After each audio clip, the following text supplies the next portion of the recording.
Hello, I'm Jo Coburn. Welcome to Building the Green Consensus, brought to you by Project Syndicate with support from the European Investment Bank and European Bank for Reconstruction and Development.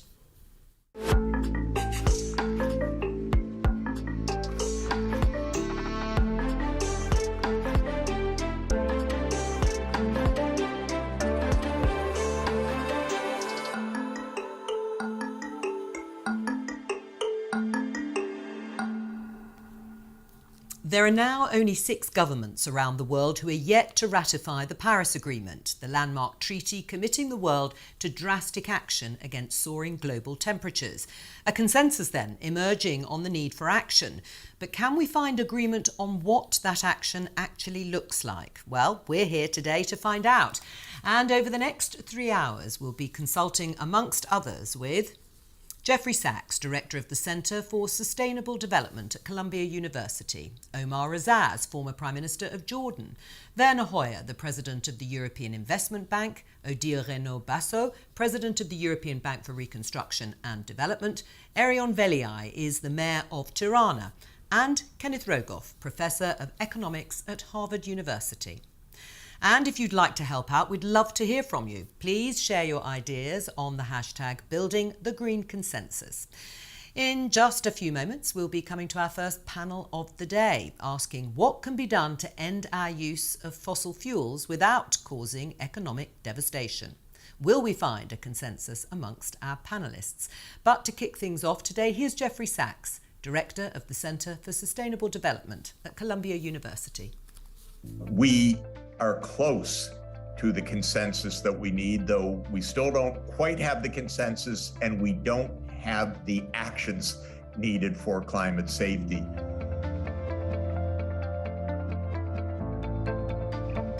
I'd like to make 6 very quick points. We should know what to do because we have had authoritative reports of the IPCC Working Group 1, which says we're in such a mess. We absolutely have to take decisive action to head off climate disaster. And we've seen climate disaster all around us in 2021. And we've had the report of the International Energy Agency, which says it's possible to get to net zero by 2050 worldwide. The European Green Deal is Europe's new growth strategy. The European Green Deal is a holistic and comprehensive framework, and it is especially powerful because it combines decarbonization with sustainable land use, because this is an energy and land use challenge. Stop financing of fossil fuel projects. Is that so complicated? We do not need new pipelines, new coal mines, new exploration and development of oil and gas. We've got more than enough fossil fuels. We have to leave the fossil fuels under the ground. A coherent strategy is a holistic approach to both mitigation and adaptation. In other words, we have to stop the human-induced climate change as rapidly as possible, but we also must live adequately with the climate change that is already in train and that will be with us throughout this century. We're seeing disasters all over the world: mega forest fires, floods, droughts, intense hurricanes. The challenge will get worse. We must be ready. Climate justice has to run through all of our programs as we mitigate and adapt to climate change. Environmental management in the past has been racist. It has been discriminatory. It has hit the poor the hardest. It has hit particular regions the hardest. But we need an approach based on social justice. Now, it's a shame that the rich countries promised a dozen years ago that they would provide at least $100 billion per year of financing for the developing countries for climate action. That's not much money, by the way. It's a small amount of money and a small fraction of what's needed. But so far, the rich countries haven't even come up with the $100 billion, much less actually the financing of trillions. Some of that big money will be direct private financing in privately owned projects, but a lot requires large-scale public financing. And I want to emphasize the crucial role of the multilateral development banks, like the partners, EBRD and EIB. They have an essential, I would say, a unique role to play in financing the energy transition. We need, in the coming months, to agree worldwide to a massive increase of paid-in capital and other means to scale up the multilateral development bank financing of climate action. Developing countries need low-cost, fixed interest rate, long-term maturity financing in order to invest in the zero-carbon energy systems and in climate safety and resilience. This is part of the unfinished consensus that needs to be built. Thank you again for including me in this important conference. I know that the discussions will be fascinating and indeed will help us to build that vitally important consensus.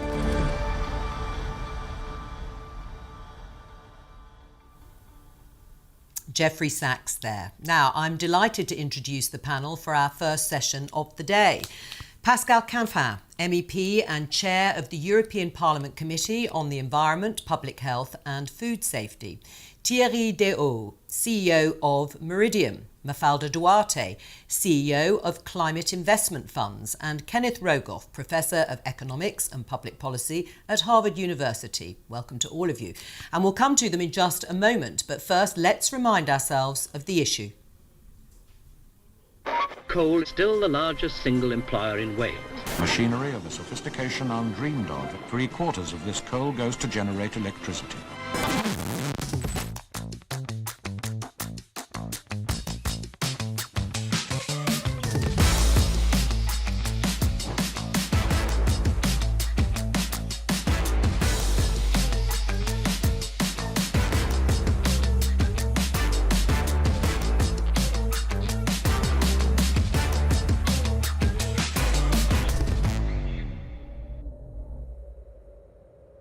Code Red for Humanity, a wake-up call from the United Nations. What could happen if humans do not aggressively change?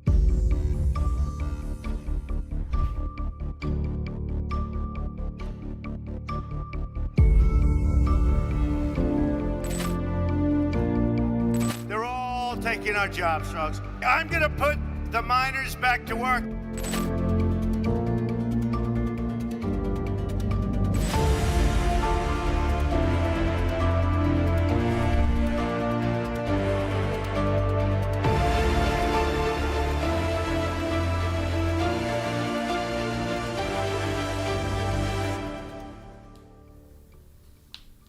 Now, before we get started, just one more reminder that if you'd like to join the conversation or help share the word today, we'd be delighted. Get involved using the hashtag #BuildingTheGreenConsensus. Now, in about half an hour, we'll be taking questions to the panel from journalists from around the world.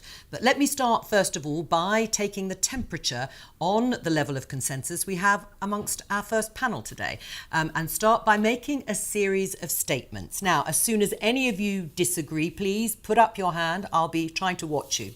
So, the first statement: billions of people around the world currently rely on fossil fuels. Everyone seems to agree with that. We could not stop burning fossil fuels tomorrow without catastrophic costs in both lives and livelihoods. Again, consensus.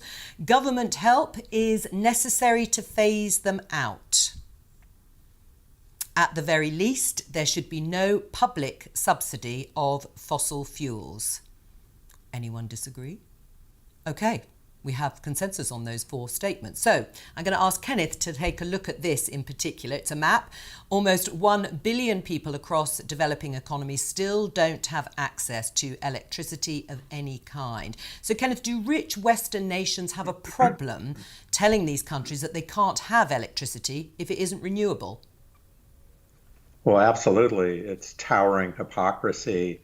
And I think underscoring something that Professor Sachs said at the outset, and we need to think about social justice in this. You can't say, well, we're consuming gas and coal and oil, but yeah, we built that stuff and we just want to use it. But if you want, you have to use water and wind.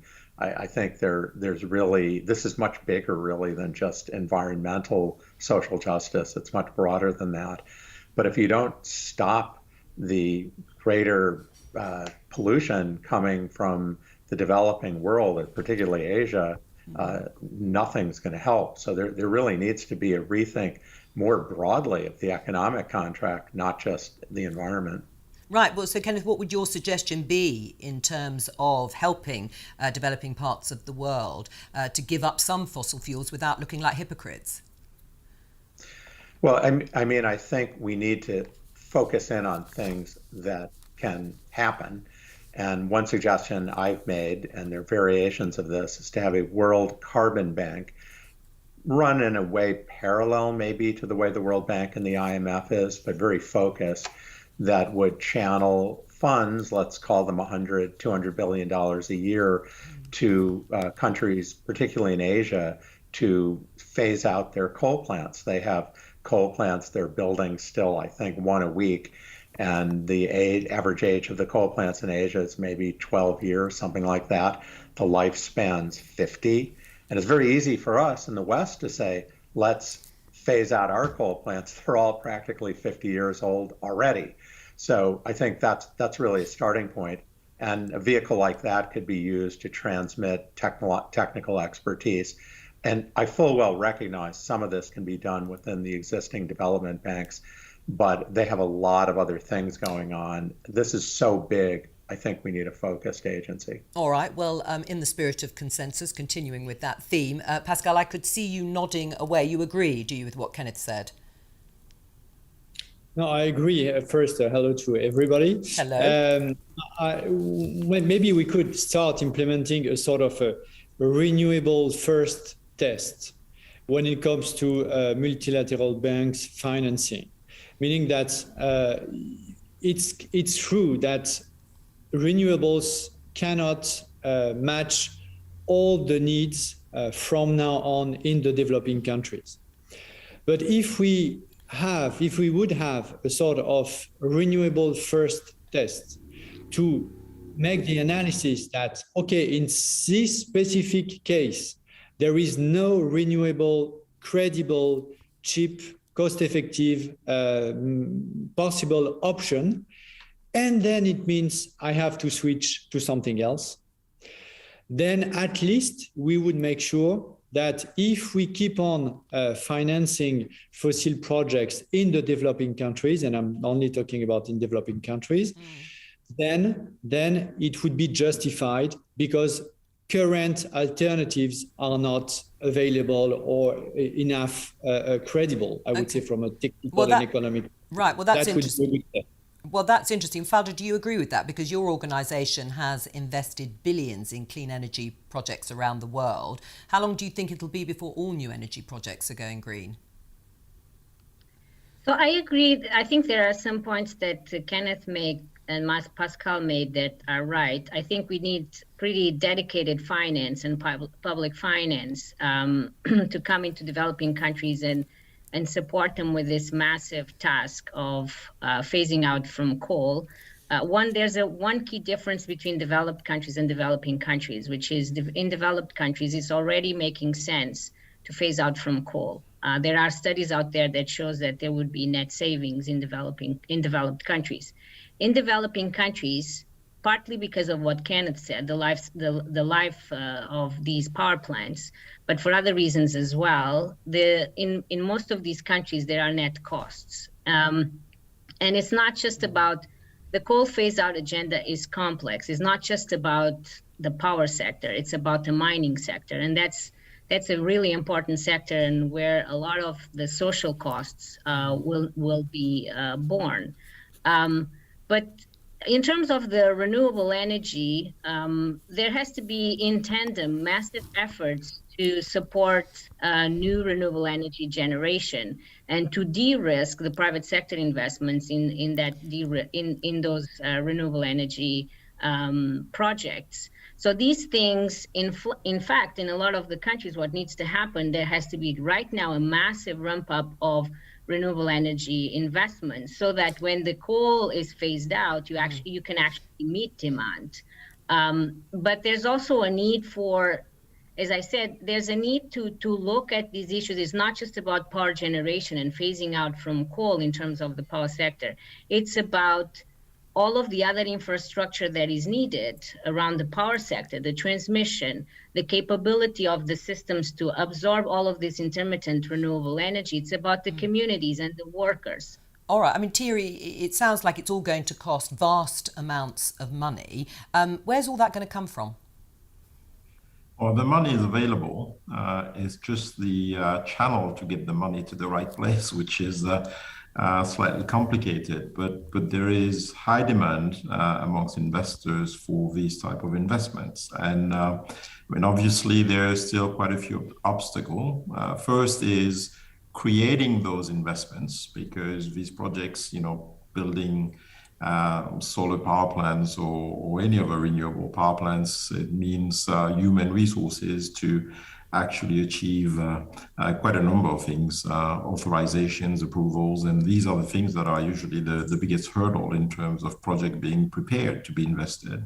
So I'm not too concerned about the money. I mean, the positive spin that I see is perhaps less exciting for fossil fuels, because coal is not the issue of all emerging markets. A number of them are just using heavy fuel at the moment.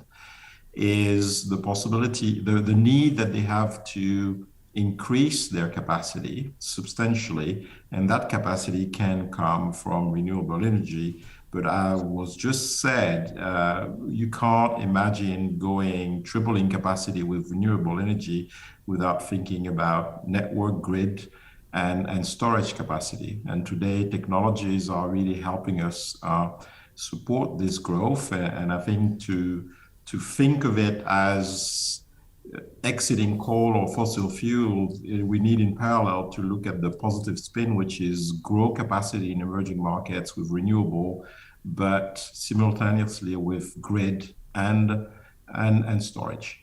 Right. Well, Pascal, Thierry is not worried particularly about the money. So, I mean, just give us a sense of, how far is Europe from phasing out fossil fuels, and how much money is it going to take? Well, when you look at the figures, in many cases, anyway, we need more investment, either in the developing world to create the new facilities and the new networks, or in the developed world and countries to replace the massive part of the infrastructure that have been built after the World War II, to make it a bit simplistic. In any case, we are in a world where we need to invest more in the energy sector, and even more in the power generation sector, because we are going to massively electrify our mobility. And for instance, in Europe, as you might know, among the Green Deal regulation, and you just mentioned the Green Deal in your introduction, we are going to change more than 50 laws at the same time. One of them is to put an end to fossil cars, so fossil-powered cars, whether they are from diesel or from gasoline. It's in 2035. So we have 12 or 13 years to change the whole mobility sector in Europe. And it means more power generation and less petrol, less gas. So we are doing it. And it means that we are going to invest more. But again, you said it will be costly. It will be costly. But non-action, inaction, will be even more costly and will be even more unfair for these countries. So please do not compare cost of action in the green transition and business as usual, because business as usual does not exist. Can I get your reaction to what you've heard? Perhaps also picking up the point from Mafalda about the social costs of phasing out fossil fuels and the transition to more green energy projects. I thought Mafalda made a really good point there, that we have to think of the social costs as there's a big changes in these societies. Coal is readily found in India and China, and it's not everywhere, but in many places, and it's a big part of the job. So it's a big transition moving away from it. And I tried to make the point that this is much broader than just dealing with the environment. If I might say something provocative, since we have so much consent, I'm no expert on this. My colleagues here work on this every day. They know much more than I do. But since we're making this, incredible transition, which involves a lot of things like materials, when you really scale up wind and all the non-renewables, it's very substantial. I've never seen a fully satisfactory explanation, again, it's not my expertise, of why nuclear has been taken off the table. Small things like power submarines and things like that are not weapons grade. Why is this like what is this just a core belief that it just couldn't be a good idea? But it's not obvious to me that renewables alone is really going to provide something that can give us steady enough energy that our batteries can be good enough. I realize this is very provocative, but that's why we're debating. These great colleagues here, so I'm all ears. Who would like to respond to that? Pascal, Thierry, yeah. As a French citizen, I can easily agree. Well, when you look at the IPCC report, nuclear is part of the mix, so it's not taken off. I mean, from the climate science, it's part of the answer. Then when you look at the cost of nuclear energies is rising when the cost of renewables is decreasing. And even if I take, again, the French case for a second, because we have today 75% of the power generation in France is made of nuclear. And we go to 50, and even the company providing this nuclear energy called the EDF the trajectory is 30 in 2050, 30%. So it's decreasing. It's not zero, but it's decreasing. Why? Just because it is not cost effective anymore compared to renewables. So it's not taken off at all, not in the scientific debate, not in the public debate, but the vast majority of the response is based on renewables. Kenneth, does that satisfy you? 75%, but I feel like some of the costs of nuclear is regulatory, opposition. It's in, I know in the United States, it would probably take 20 years to get a new nuclear plant approved. So I'm not convinced the costs are entirely technological. Should government be pushing in that direction? All right, Pascal, I want you to take a look at this graph in particular from the International Renewable Energy Agency. It shows investment in renewables compared to what's needed to hit what they call the required transforming energy scenario. Where's the money going to come from for that? Well, again, as Thierry said, I mean, the money on the market willing to be invested in green technologies, in green energies, but also for mobility and so on, is there. I mean, each time a public authority like the European Union or any sovereign, or each time a company issue a green bond, it is oversubscribed by 5, 6, 10 times. So the money is there. There is space for way additional projects in green energies before we tap the limit of the money available. So the core of the discussion here, exactly as Thierry said, is not the money which would be unavailable, is the rules of the game from public authorities to make even more incentives to go green and to raise projects from the ground, because it takes time. The cost of concrete project raising in some countries, it's too uncertain, it's too risky because of political instability and so on and so on. So that's why we are not going fast enough. But it's not a question. First, the top limit is not the money that wouldn't be available. And by the way, the fact that the central banks are going in the right directions, and like the ECB or the Bank of England or probably the Fed as well will follow soon. We are going to have an environment, a regulatory environment for investors, for the banking industry, and for the insurance companies that will incentivize even more going. So I don't think again that the core of the problem would be money unavailable. Mafalda, you had your hand up there. Yes, I mean, I want to say that it's true that the capital is there, but the problem is that the capital is not flowing to developing countries as it needs to flow. And as developed countries put out these intentions and signals and policies, indicating that, like the new Green Deal in Europe, there will be a lot of investment opportunities, and that's where the private capital has a preference to going to. And so I think there's a big debate here to have around how do we channel the private capital and what's the role of the public capital in enabling private capital to flow at a much larger scale into developing countries. And one shouldn't forget that developing economies are going to be running 70% of the world's energy supply. And according to the OECD, the several trillion, 90 trillion by 2030 that is needed to be invested in infrastructure, in sustainable infrastructure. 2/3 of these investments are going to happen in developing countries because that's where the infrastructure gap is. If these investments lock us into a carbon intensive future, then we are not going to be able to solve our global climate problem. So I think there has to be a focus, quite a significant focus on how do we bring public capital to enable developing countries to put in place the right policies? How do we bring public capital to de-risk the private investments that are needed? And that's precisely, Joe, you had mentioned earlier on, that's what we have been doing ourselves over the past 12 years.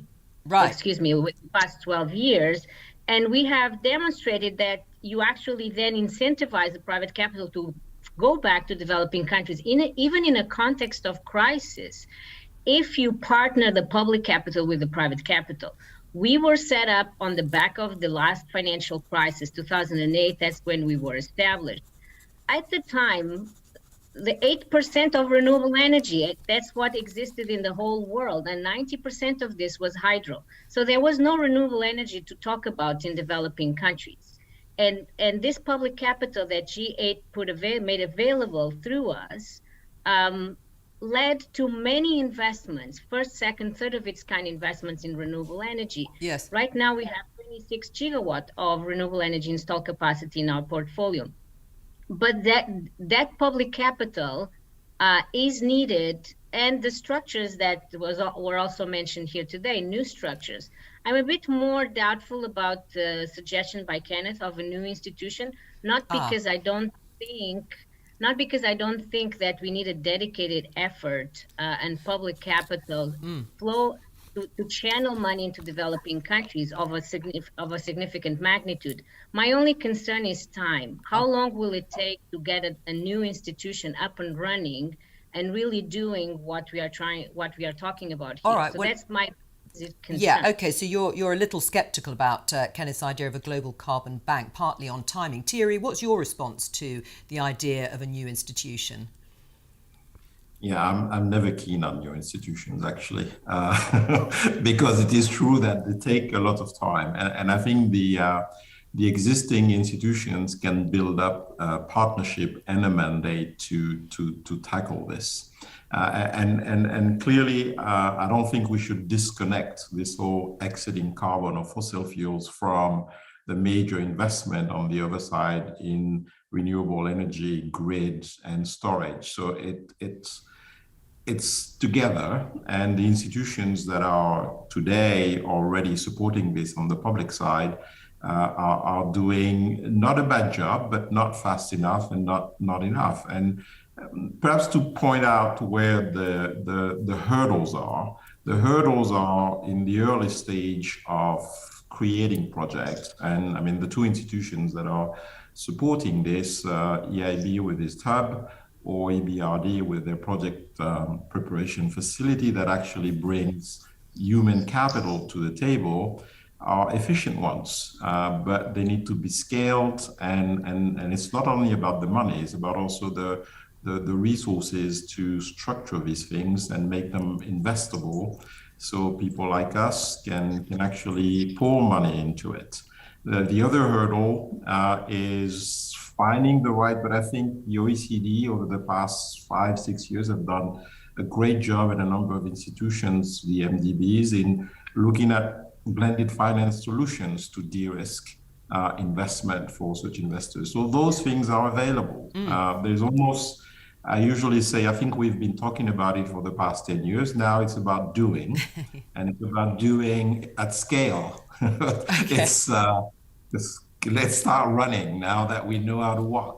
Before we move on, Kenneth, do you want to defend your idea of a global carbon bank?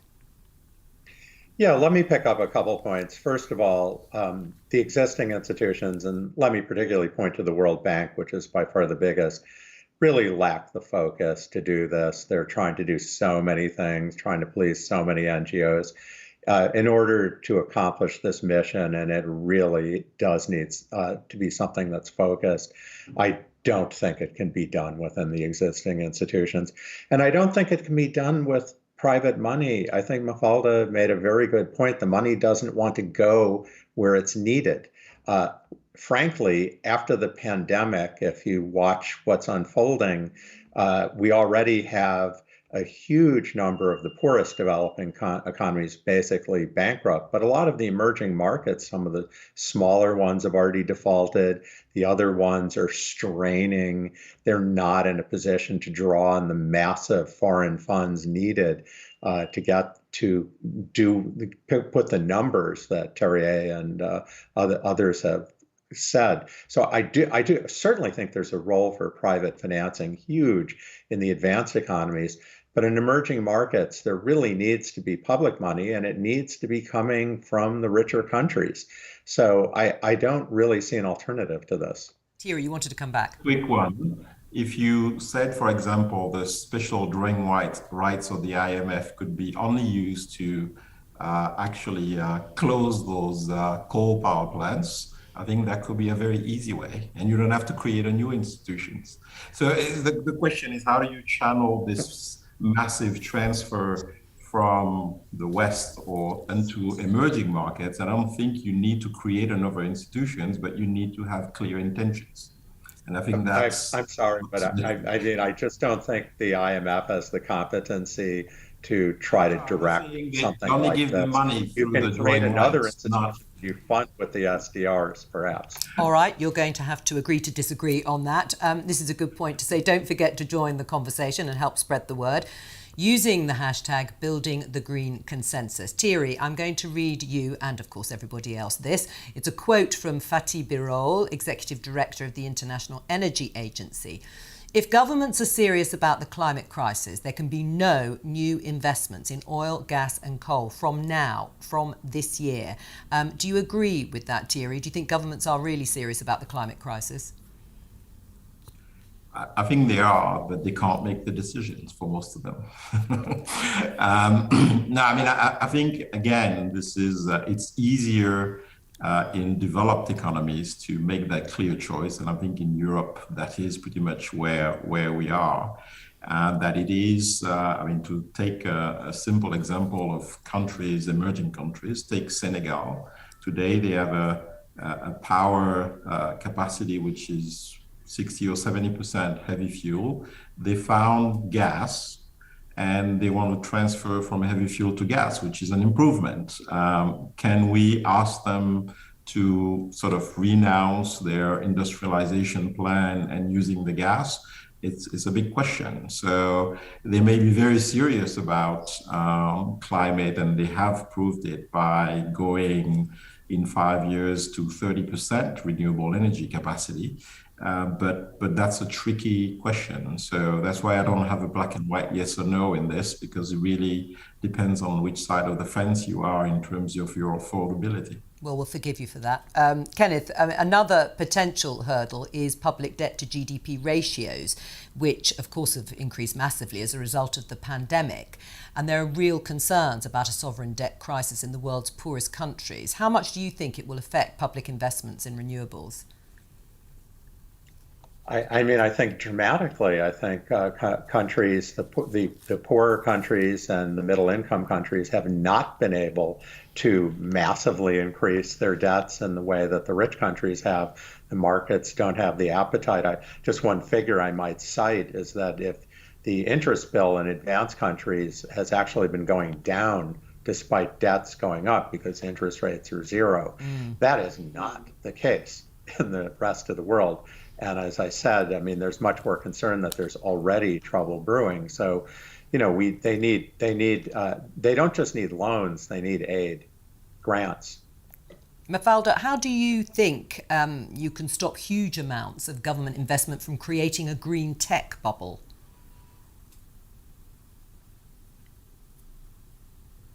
I mean, I don't think here we are talking about a risk of a green tech bubble. I think, and what I'm hearing also from my colleagues here, is the massive gap in green investments. And we are pretty good at making the same mistakes. I mean, the mistakes that we made on the aftermath of the 2008-9 crisis, where not just we saw that, you know, who suffered the most were the poor, and what was the percentage of that spending and stimulus that went to green initiatives was less than 20%. Well, this time around is around the same thing, even less than that. Trillions of dollars being invested and less than 20% in green initiatives. And much of this actually is in developed countries. It's not even in developing countries because they don't have the fiscal capacity. And so if we match this with what I was saying earlier on, which is there's a massive infrastructure gap, investment gap in developing countries, they are now suffering the most from the COVID-19 pandemic. They are the most fiscally strained. There's no doubt that there's a need for support in the form of public capital to flow into developing countries to support green investments. So I don't think we have to catch up to the green investments. I don't think there's a risk of a bubble. Right. We are way behind what needs to be done in terms of investments in green technologies. Right. I mean, let's talk about some of the sort of political fallout, because Pascal, it's been 5 years since we saw Donald Trump elected, Britain vote for Brexit, but the discontent in former industrial areas that helped drive these two shock election results hasn't just disappeared. I mean, in your mind, what's the potential political fallout from closing down fossil fuel industries? Well, you know, what we are doing in Europe is precisely to try to find the way of the just transition. So with the Green Deal, we have set very radical goals like climate neutrality in 2050, meaning changing a huge part of our economy, mobility, housing, energy, and so on in one generation. But at the same time, setting public money to have just public policies in place for some groups, for some communities, for some territories, for some value chain that will be negatively impacted by the transition. So we already put 17 billion euros dedicated to the just transition in some countries like Poland, and we for coal, and we will do even more in the new package. So that's exactly the grammar we are in. And so far, so good. And I will give you an example again, which is, to my view, a very good example. It's the car industry.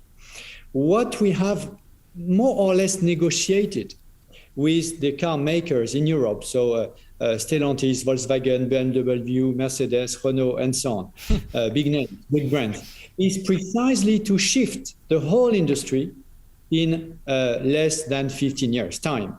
And because now they have the technologies, they know how to do it.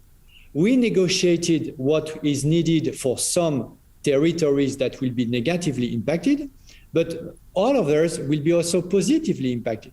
And then we are building the consensus. It's the heart of our discussion. Okay. We are managing to build the consensus of the huge change in the mobility sector, which is, to my view, a very good example of what should be done at scale even more largely. Right. You've also argued, Pascal, that the European Central Bank should abandon market neutrality and take a much more active role in supporting the climate agenda.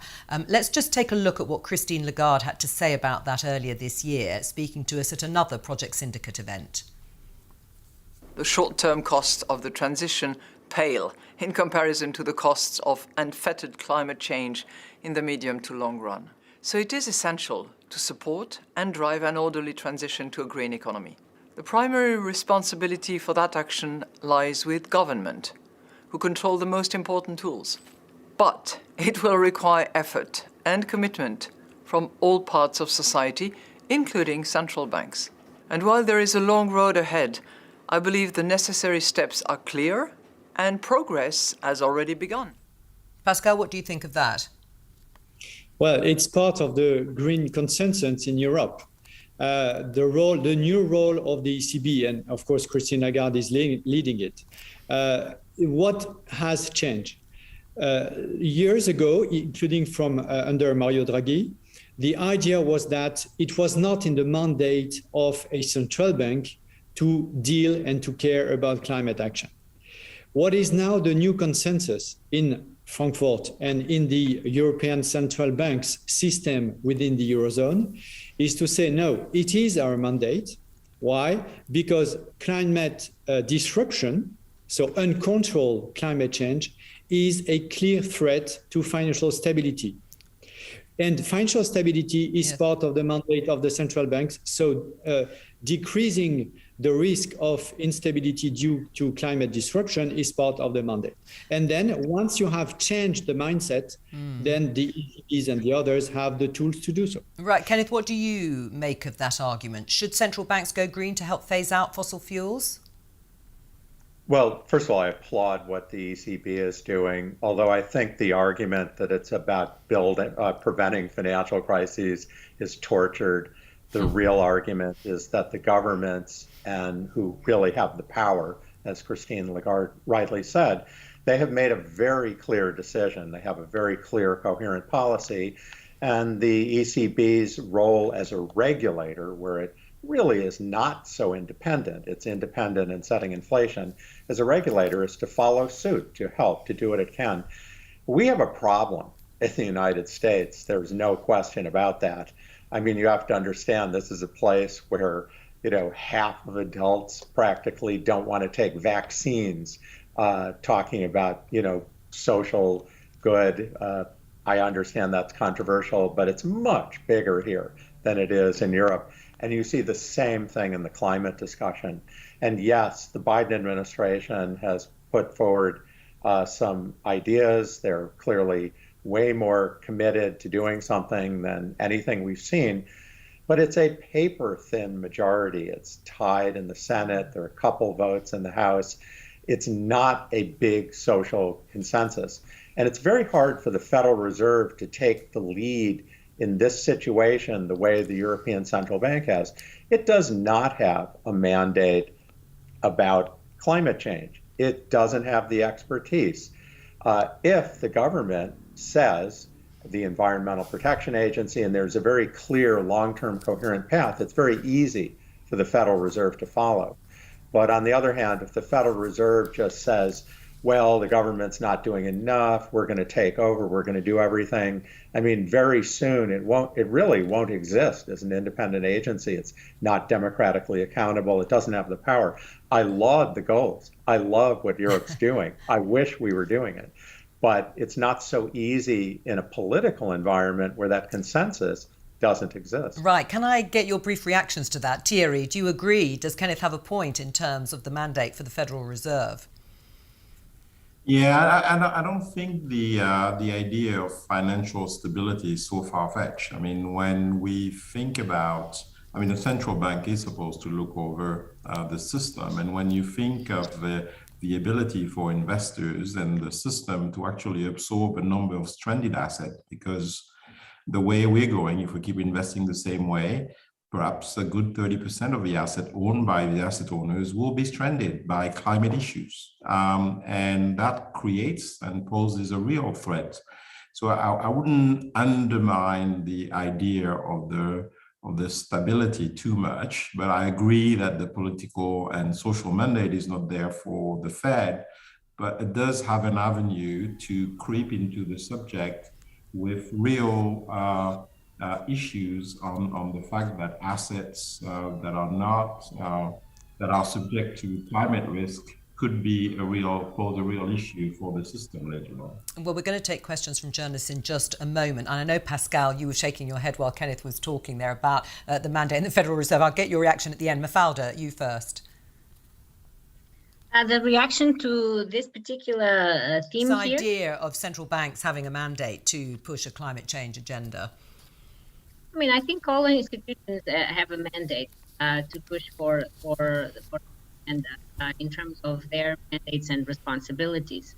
So I would agree with what Thierry just said, and I agree with Kenneth. I mean, in the U.S., it's complex. It's a much more complex political economy to deal with, and it is a fact that one of the things, and I think we are going to see this after COP26, is a push from many to really drive civil society to demand a lot more from governments and private sector leaders, because bottom line, we have already a movement, and the youth has generated a movement, but we need a much more significant movement that can drive change. Okay, Pascal. Well, as I said, I mean, now it's part of the what we call the new European consensus. So it's partly in Brussels, partly in Frankfurt when it comes to the ECB. But it has to be in the mandate, because otherwise then we would have a democratic problem. So we want the ECB to do what is in its mandate. And now we have enough studies that connect the climate shocks of an uncontrolled climate change, 5, 6, 7 degrees, and financial instability. Because Thierry mentioned the stranded assets risk, which is one of the consequences of the risk associated to climate change. But then you have the vulnerability risk, the impact risk of climate shocks, concrete for if I take, one concrete example in Europe, the main ports, whether we talk about Rotterdam, Antwerp, or Le Havre, will be underwater in the second part of this century if we do not do anything. So that's systemic. And now it's part of the core of the consensus we are in Europe. All right. And that's why the ECB has a legitimacy to act. And by the way, to solve the democratic issue, that's why it's a connection between political action and the ECB action. We do not ask the ECB to say what is green or not. We say it through a text called taxonomy, which is where Europe leads as well. Taxonomy to say, well, it's good to invest in this technology, is not good to invest in this technology. Okay. And then the ECB takes this. It's not the mandate of the ECB. They take this and then they apply this compass, I would say, to their own investment and regulatory works. So that's why I think we managed to have the democratic balance quite well managed here. Thank you for explaining that. It is time now to open up the floor to journalists from around the world. I'm actually going to read this question on behalf of Catherine Duan from Sina Finance, North American Bureau Chief in China. The first question is, the National Carbon Emission Trading Market launched online trading on July the 16th in China. What impact do you think the carbon trading market will have? Is there any difference from the situation in the EU? Does anyone particularly want to take that question? Pascal? Well, if I may, yes. for the time, so first it's good news. It's very good that we have at least and at last a carbon price and a carbon pricing in China. But the level is very low at that stage. So that's why, as in the EU, we are at 60 euros, so around $70 per ton of CO2. Then we need to put in place something that the US don't like, that China does not like neither, but that's something we are going to do, which is a carbon border adjustment mechanism. Because of course we cannot ask our corporates, our industries to pay 60 euros or $70 per ton of CO2, competing with competitors paying zero. So we have to have just a level playing field to make sure that it is fair for them as well. So it's very good. It's not a game changer yet, but it's a very good starting point. All right, we're going to take another question, this time from Rhiannon Bartlett Imadagawa, UK correspondent Nikkei in Japan. Rhiannon, your first question. Thank you. As it's been discussed, many coal power plants in the pipeline are in developing countries in Asia, and it's not really possible to tell them realistically to only use renewable energy at this point. So to bring about the transition to renewables in this context, are G7 commitments and European incentives enough to shift from coal power? Because otherwise, isn't there a global framework needed? Because other countries could just fill the gap. Mafalda? Yes, I think, as I alluded to earlier on, I do think that it is possible in many developing countries to meet demand and phase out from coal through renewable energy. But there has to be a significant scale up of investments in renewable energy generation and support to the phasing out of coal. In a framework whereby, we don't just look at the assets, but we look at the people and communities, and we look at governance issues. We are putting such an initiative forward. So we are going to be launching an accelerating coal transition investment program for developing countries. I think this is the framework. This is a framework whereby we bring public capital from developed countries. And we with that, we look at all of the dimensions of this transition, and we judge what are the types of investments where public capital needs to come in, and what are the investments where private capital comes in with under a de-risking framework from public capital. But I wouldn't necessarily say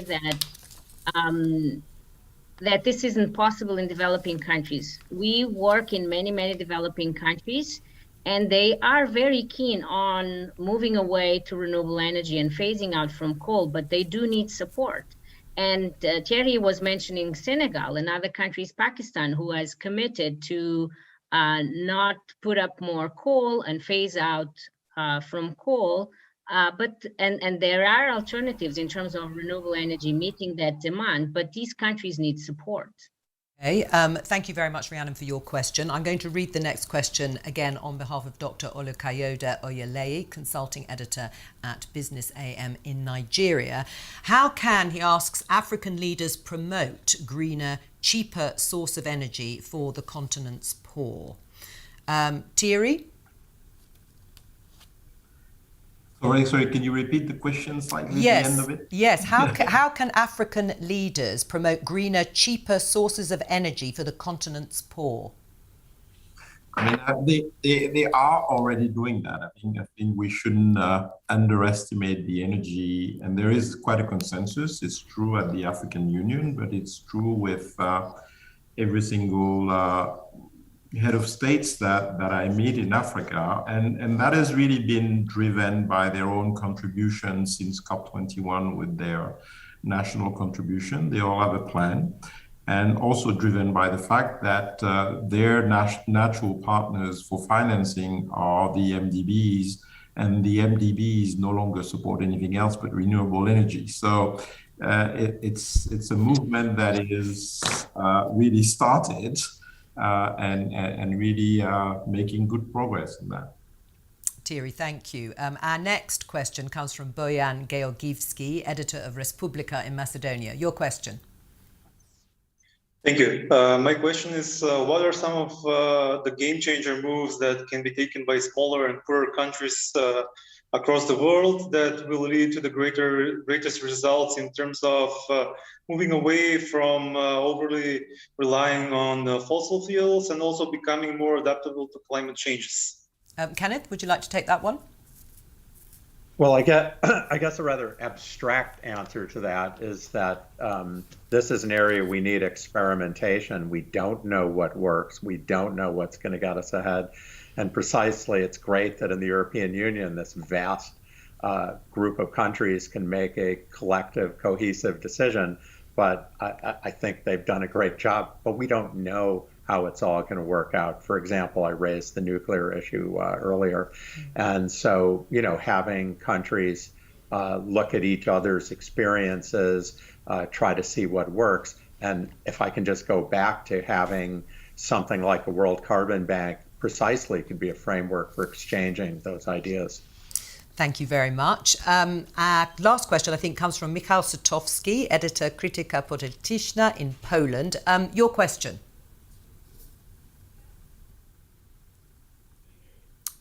Oh, thank you very much. You're welcome. I'd like to ask how, that is, with what kind of regulatory and political measures can we assure that the new potential flows of investment in renewable energy would bring about rather a convergence between countries in terms of developing, but also owning and controlling green technologies? Or, in other words, how to prevent Western countries and the developing economies from being divided again into active owners of green technologies and the buyers or passive recipients, those who are producing and increasing economic and structural inequalities. Anyone like to answer that in particular? Otherwise, I shall pick one of you. Nobody? Yes, go, Kenneth. Go for it. That's a brilliant question. I mean, so hopefully we will, and things will come. Hydro seems like it's always 30 years away, and will be, not hydro. I meant, new technologies always seem like they're around the corner, but not necessarily happen, but they will.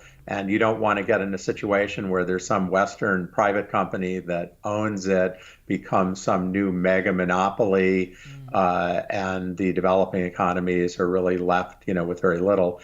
And I think this is an area where, because of the global nature, it's really like vaccine. There needs to be a way to share. This is very much like the pandemic, but unfortunately worse on a much bigger scale. We need a way to share that we really have not had until now. Right. I mean, do you want to just pick up on that briefly, Mafalda, that risk, using the comparison of the pandemic in terms of that divide between developed and developing countries and access?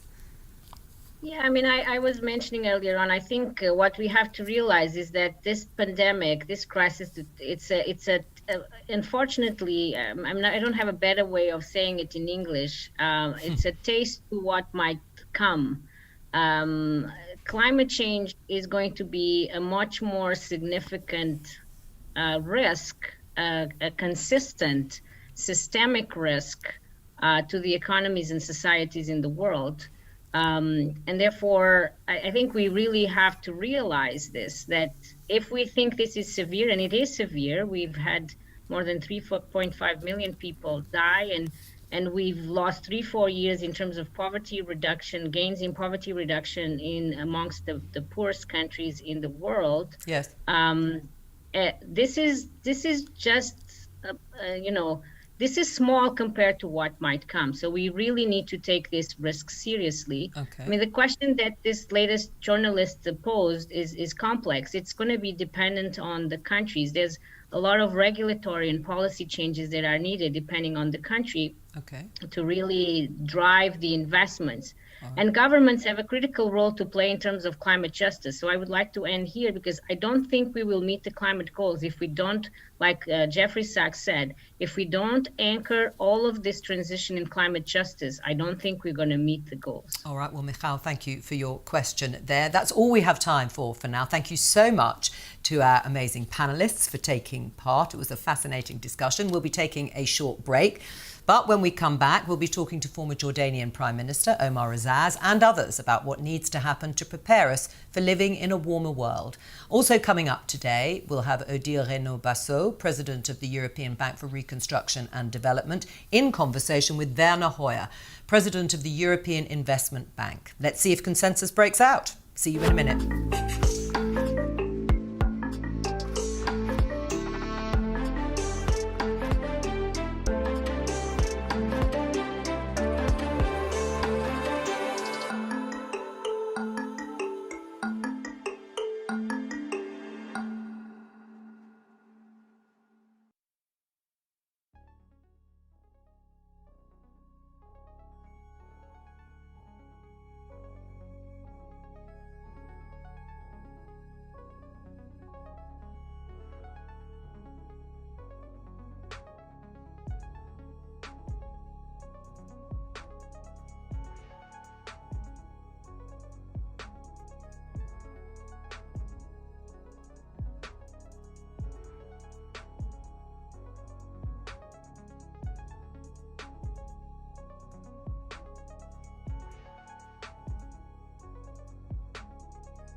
chamo-me Bandi Julião, sou técnico instalador da SolarWorks. As comunidades estão a sofrer devido à falta de energia. Eles podem ficar por mais de 6 a 1 ano sem energia elétrica. Por mais que um distrito tenha energia elétrica, a energia tem tido cortes frequentes e não é tão rentável. A SolarWorks decidiu instalar estes sistemas na perspectiva de ajudar, porque a comunidade sofria por não ter a rede elétrica. As dificuldades de acesso à energia começam porque a localidade não está ligada à corrente nacional. Teremos iluminação numa primeira fase e também teremos acesso a equipamento eletrônico.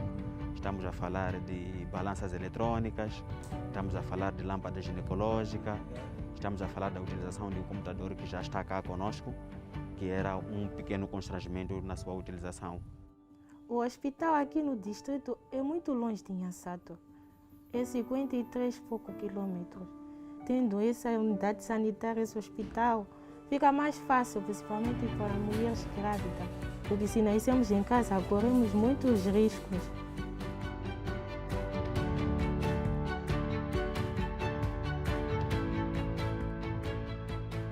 Percebemos cedo que a energia solar era a solução. Esta energia traz mais-valia enorme para as pessoas que vivem em zonas rurais. Algumas delas são pessoas que nem sequer pensavam que um dia pudessem ter energia nas suas vidas. E esse sistema veio para ajudar. Acredito que a comunidade em geral está muito satisfeita pela instalação do sistema.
İzmir yoğun ve kalabalık bir şehir. İnsanlar sürekli bir noktadan diğer bir noktaya gitmeye çalışıyorlar. Dikkat, kapılar kapanacak.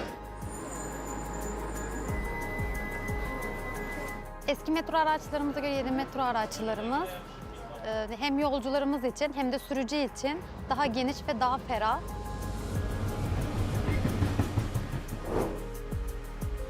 Hattımızın inşaatı yaklaşık 3,5 yıl sürecek.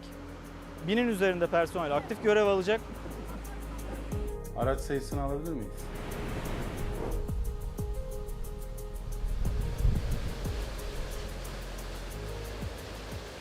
Bu gemiler 80 metre boyunda, daha konforlu. Diğer gemilerden daha büyük. Makinaları daha güçlü. Daha hızlı gemiler. 15 knot seyir hızına çıkabiliyoruz. Oturma alanları çok daha rahat. Daha verimli yol alıyoruz. Havalandırma sistemi çok daha iyi iç mekanizmada, iç alanda. Our vessel is about to dock to the pier. Körfez'de bir sıkıntılar oluyor, trafik sıkıntısı, ne bileyim bağırış, çağrışlar, kornalar. Hep insanları rahatsız ettiği için şu yolu tercih ediyoruz.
Chamo-me Bandi Julião, sou técnico instalador da Solar World.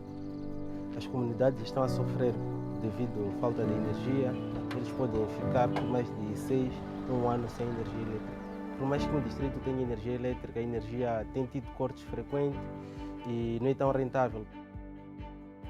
A Solar Works decidiu instalar estes sistemas na perspectiva de ajudar, porque a comunidade sofria por não ter a rede elétrica. As dificuldades de acesso à energia começam porque a localidade não está ligada à corrente nacional. Teremos iluminação, numa primeira fase, e também teremos acesso a equipamento eletrônico. Estamos a falar de balanças eletrônicas, estamos a falar de lâmpada ginecológica, estamos a falar da utilização de um computador que já está cá conosco, que era um pequeno constrangimento na sua utilização. O hospital aqui no distrito é muito longe de Nhansato, é 53 e poucos quilômetros. Tendo essa unidade sanitária, esse hospital, fica mais fácil, principalmente para mulheres grávidas, porque se nascemos em casa, corremos muitos riscos.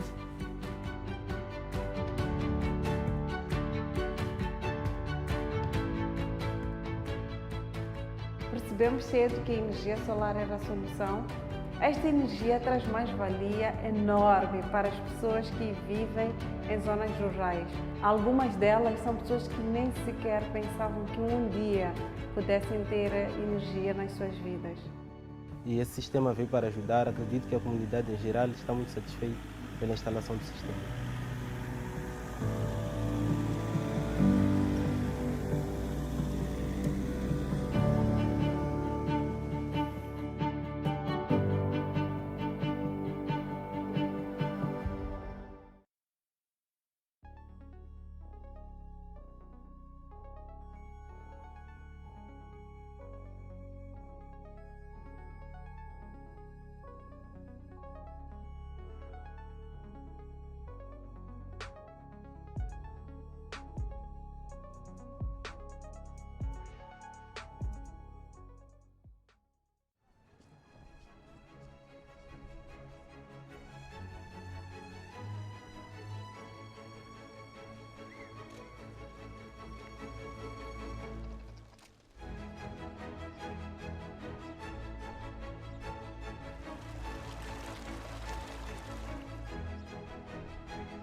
İzmir yoğun ve kalabalık bir şehir. İnsanlar sürekli bir noktadan diğer bir noktaya gitmeye çalışıyorlar. Dikkat, kapılar kapanacak. Eski metro araçlarımıza göre yeni metro araçlarımız hem yolcularımız için hem de sürücü için daha geniş ve daha ferah.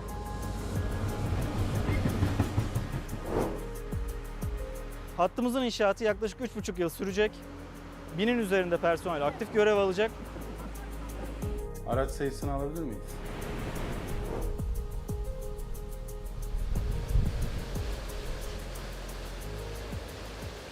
Bu gemiler 80 metre boyunda, daha konforlu. Diğer gemilerden daha büyük. Makinaları daha güçlü. Daha hızlı gemiler. 15 knot seyir hızına çıkabiliyoruz. Oturma alanları çok daha rahat. daha verimli yol alıyoruz. Havalandırma sistemi çok daha iyi iç mekanizmada, iç alanda. Our vessel is about to dock to the pier. Körfez'de bir sıkıntılar oluyor. Trafik sıkıntısı, ne bileyim bağırış, çağrışlar, kornalar. Hep insanları rahatsız ettiği için şu yolu tercih ediyoruz.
Hello, I'm Jo Coburn. Welcome back to Building the Green Consensus, brought to you by Project Syndicate with support from the European Investment Bank and European Bank for Reconstruction and Development. Later on today, we'll have Odile Renaud-Bassot, President of the European Bank for Reconstruction and Development, in conversation with Werner Hoyer, President of the European Investment Bank. At the same time, we'll be having another conversation online with you, the audience. So do please get involved, be part of it on the hashtag Building the Green Consensus. Now, adapting to rising global temperatures is the subject of today's second session, Returns on Resilience. Are we doing enough to protect ourselves from not just the worst case climate change scenarios, but even from milder warming?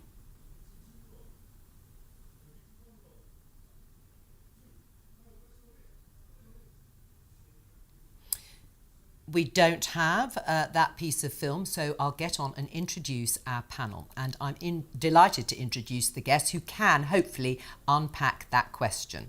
First of all, Ekoswahi Iyahen, Secretary General, Insurance Development Forum. Welcome to you. Omar Azaz, former Prime Minister of Jordan. Erion Veliai, Mayor of Tirana. And Barbara Buchner, Director of Climate Policy Initiative. Now, in little over half an hour, we'll be putting questions to them from journalists based all around the world, but you don't need a press pass to be part of this conversation. All that's necessary is a social media account plus the hashtag Building the Green Consensus. Now, let's see if we can show you that film about what will happen with even milder warming. Historic flooding in Western Europe has now claimed at least 195 lives. L'accord de Paris est accepté. massive wake-up call, widespread devastation and unprecedented extreme weather. The European Green Deal is very ambitious.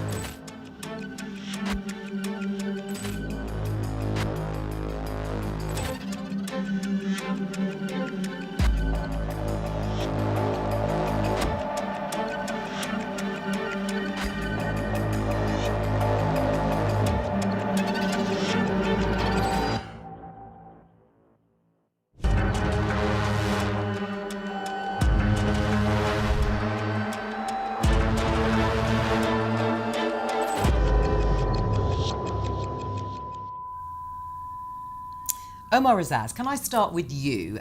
Because as far as we could tell researching this programme, the hottest day recorded in Jordan came 1 month into your term of office as Prime Minister, a staggering 49.3 degrees Celsius. Tell us, from the point of view of someone running a country potentially so exposed to extreme weather, why does adaptation matter? Thank you. This has been a great event, and I've been following it because it matters. It matters to the population of the whole world. Jordan is an example of a small country that has not contributed to the emission of CO2s, but is experiencing all the outcomes, the results, the manifestations in climate change. Water scarcity has been acute and got worse over the last decade. And as you mentioned, we have heat waves, hottest days this past summer, and the summer before when I was Prime Minister. So definitely we're experiencing these manifestations locally at a national level. And we've seen examples that were shown by Project Syndicate of countries dealing with these on a national level. Adaptation is extremely important, yet it's not enough. And the reason I say it's not enough is, one, time is running out. Two, we've witnessed over the last decade or so or more initiatives at global level, national, regional levels, but they tend to be what they lack is a global structure that makes them binding to the countries and binding to everybody else. So this is a very important session because it talks about adaptation, what communities need, what the private sector can do, what nonprofit organizations can do, nation states can do. But I think we are still missing. Something is missing at the global level that can standardize, create criteria, regulations that are enforceable, that we all be part of. Otherwise, the question mark that you started with, will everybody join in, and will the big actors and big players join in, remains a question mark. I really think we're at a historic moment here. Right, well, we'll discuss some of those issues you've raised. Before we do, I just want to ask Ekos Wahi to take a look at these pictures, because we heard Omar outlining what's been going on in Jordan in terms of climate change. These pictures show extreme weather events from this year alone around Europe. You'll remember the terrible flooding. You work in insurance. In your view, how well prepared are we for dealing with extreme weather? So unfortunately, I have to say we are not as well prepared as we need to be. I think that the events that we've seen in Europe, also in the United States and many more developed countries is really, from my perspective, just a convergence with the experiences of many developing countries who have been at the forefront of trying to deal with tropical cyclones, drought events on an annual basis. From the perspective of the insurance industry, this is an issue that that the industry has spoken about for a very long time, and has also rung the alarm bells in terms of what we characterize as the protection gap, which is that we know that we have these disasters occurring on an annual basis. There are significant losses that are incurred, but very little of that loss is actually insured. And I'll give you perhaps a statistic that you might find alarming, which is that for most developing countries, we are talking about 1 to 3% in terms of insurance penetration rates. And that's in stark difference to many developed countries where you're talking about 30, 40, 50% in terms of insurance penetration rates. So what that means is that when you do have these events, They're absorbed by individuals, communities, poor people. They're absorbed by governments who have to take resources from education, health, etc., to fund response. So what we've seen in Germany, the United States, etc., I think is now opening up minds to the idea that this is a serious issue. We are not adapting to the kinds of scenarios that we face when we think about climate change. And there's a real need for a conversation around how do we provide better protection systems, particularly for those people who are most poor and vulnerable, both in developed and also developing countries. Right, well, Barbara, on that, the adaptation agenda has come to focus heavily on nature-based solutions. Now, for those watching, including me, who don't know what that is, can you explain?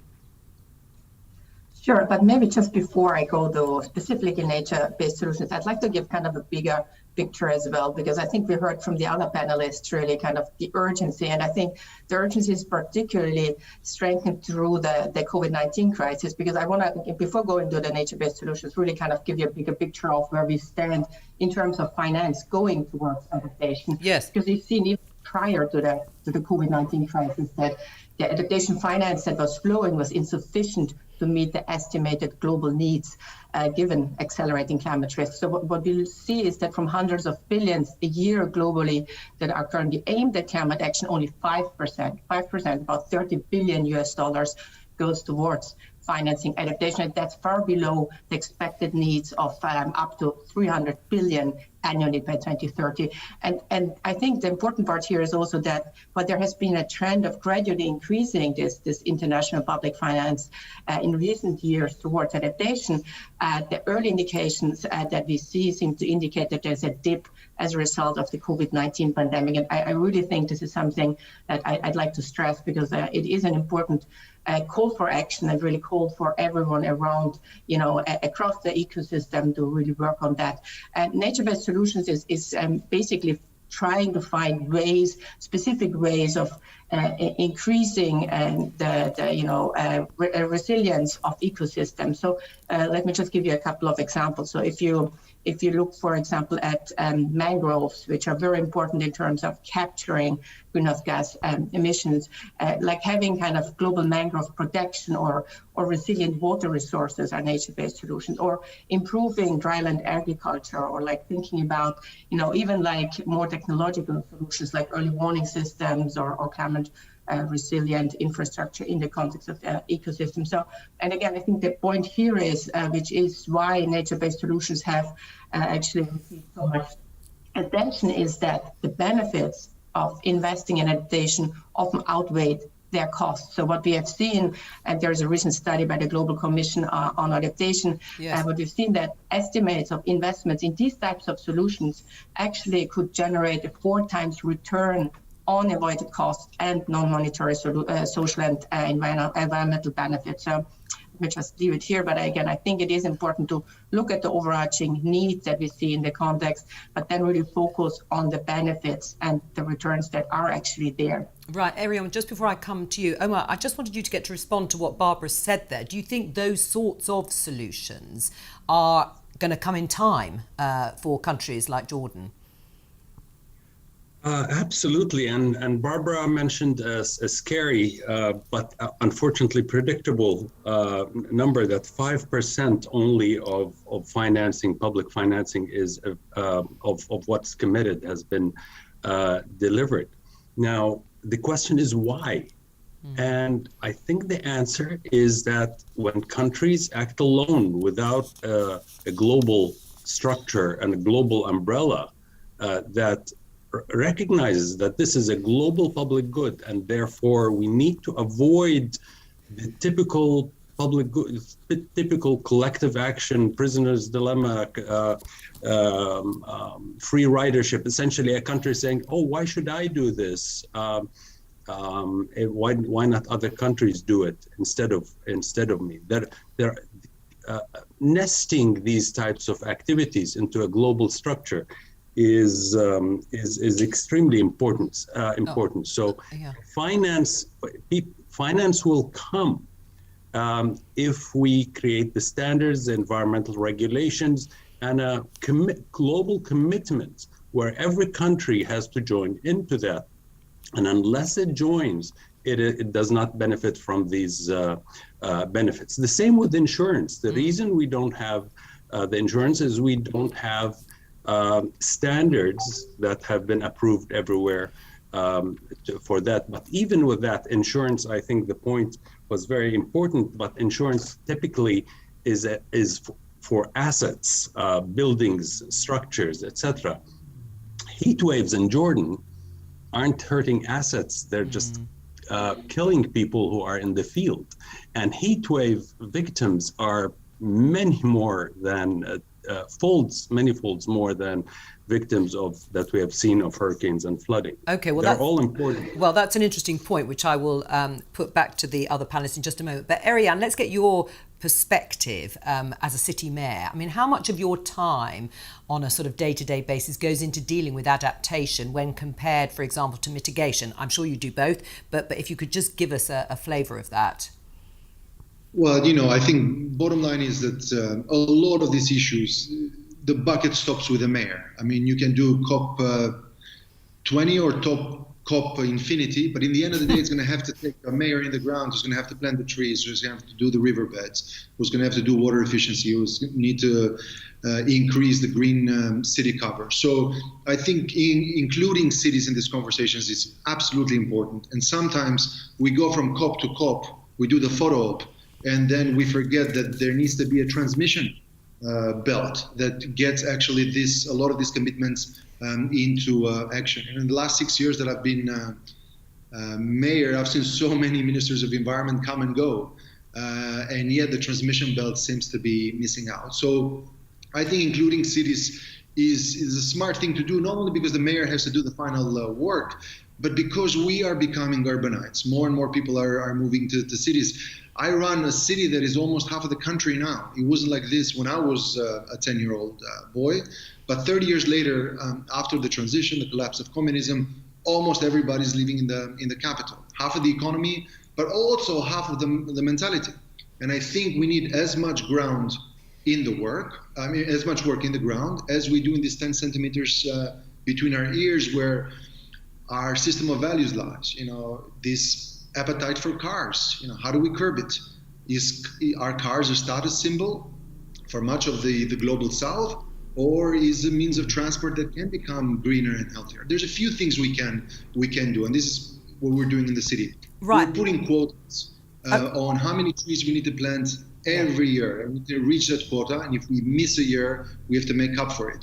We are turning fleets to green, and again, with quotas. We're giving tax incentives so that an electric car costs sometimes even cheaper without customs and VAT than a diesel car. We are working a lot with education, particularly of young people. So we start changing habits. And bottom line, we are working with agencies like EBRD and the European Investment Bank on how to make our systems more efficient. When I became mayor, we used to lose 65% in the water. We call it network loss. In the future, we can't afford to lose 65% anymore when every drop of water will count as we head into a warmer climate. Okay, Ekos Wahi, I'd like to go back to what Omar said about insurance protecting assets is not quite the same as protecting people who are suffering or even dying as a result of extreme events. Yes, thank you for that. I think that there is often one of the challenges, or I shouldn't say challenges, but I think one of the opportunities actually that we have with insurance is that insurance is built on understanding, right? That means collecting data that would allow for insurers to actually be able to price and understand this risk.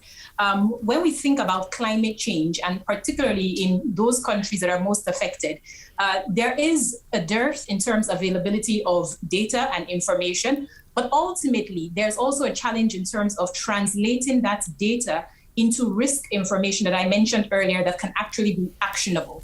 And so a lot of the work and the systems that are actually built within the insurance industry in terms of risk management are actually the tools that are required for the challenges that we face today. And so there's a question that was raised earlier in terms about insurance instruments and where they can be used. Looking at health, the former Prime Minister is correct in the sense that health risk a very complex one. But there are actually solutions where people can actually have coverage in terms of hospitalization in the event of a heat event occurring. In addition to that, there are also very real impacts when you have a heat wave, for example, and it has an impact in terms of a body of water that's used for hydroelectric generation, and that dries up. That has a cascading effect in terms of the availability of electricity. Similarly, in terms of built infrastructure, roads melting as a result of heat waves. So what the insurance industry actually has are the tools, the risk management tools that I think are actually quite intrinsic and important at this time in terms of addressing the adaptation challenge. Because if we don't have those focused conversations, working with governments, with private sector, to try to come to an understanding of what this risk is and how are you financing response to this risk, then we kind of miss the opportunity in terms of adaptation entirely. Right, well, you mentioned the financing. Barbara, let me just show you this graph, and everyone else, of course, showing the anticipated spend necessary on adaptation and compare it to what's been pledged so far. You can see there's a big gap. Why do you think the funds are missing, and how can they be found? Yes, and we've been tracking at my organization the funds since more than 10 years, so I can assure you, unfortunately, the picture is pretty right. Well, and I think the particular picture here is also that the private sector efforts are still missing. I think what we've seen is that particularly tracked private sector financial adaptation remained very low in the years leading up to 2021.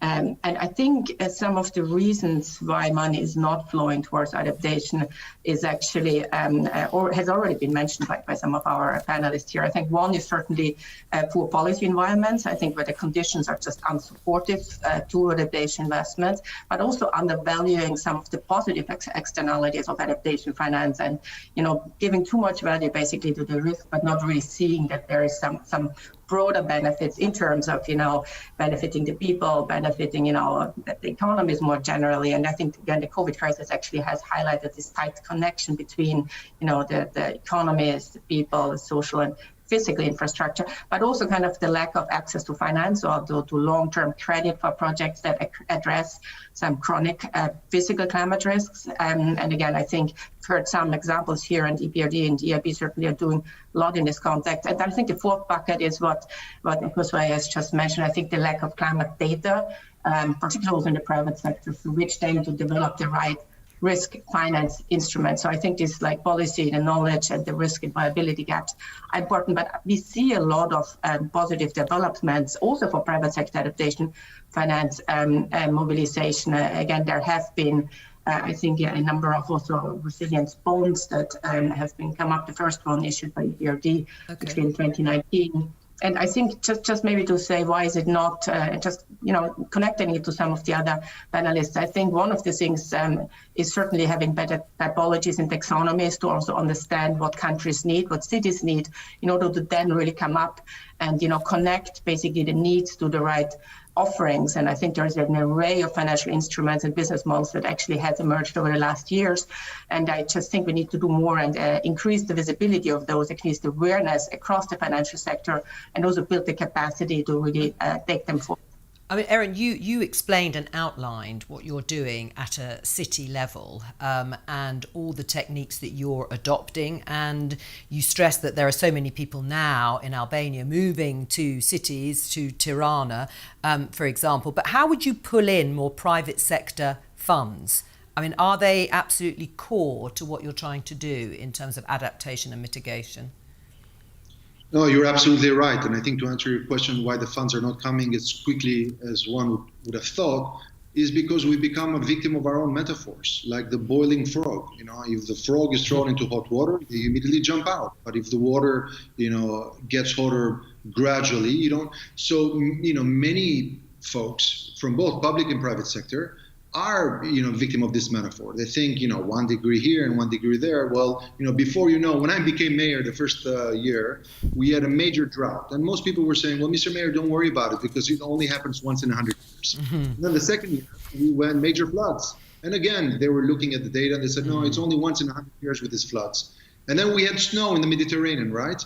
And everybody said, well, this only happens once in 100 years, so don't freak out about it. And then we had a pandemic, which really happens once in 100 years. Well, let's hope so. So all of a sudden, but all of a sudden, this is not funny anymore, because way too many things that in the life of this city happens once in 100 years happen within my first mandate. So it goes to show that the boiling frog can't go on acting carelessly. So what we're trying to do with the private sector is, like I said, provide incentives. We live in capitalism. Albania tried communism, we failed at it. But in capitalism, it's about incentives. So incentives that we are giving about hydro-isolation and getting housing and building more up to date with the changing climate.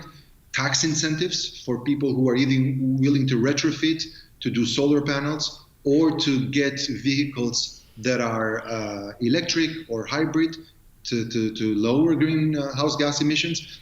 I've even looked at cases in the world with the pandemic. There are so many people who believe in anti-vaccine, but once there's a check attached to it, they're actually willing to forget the science and go for the check.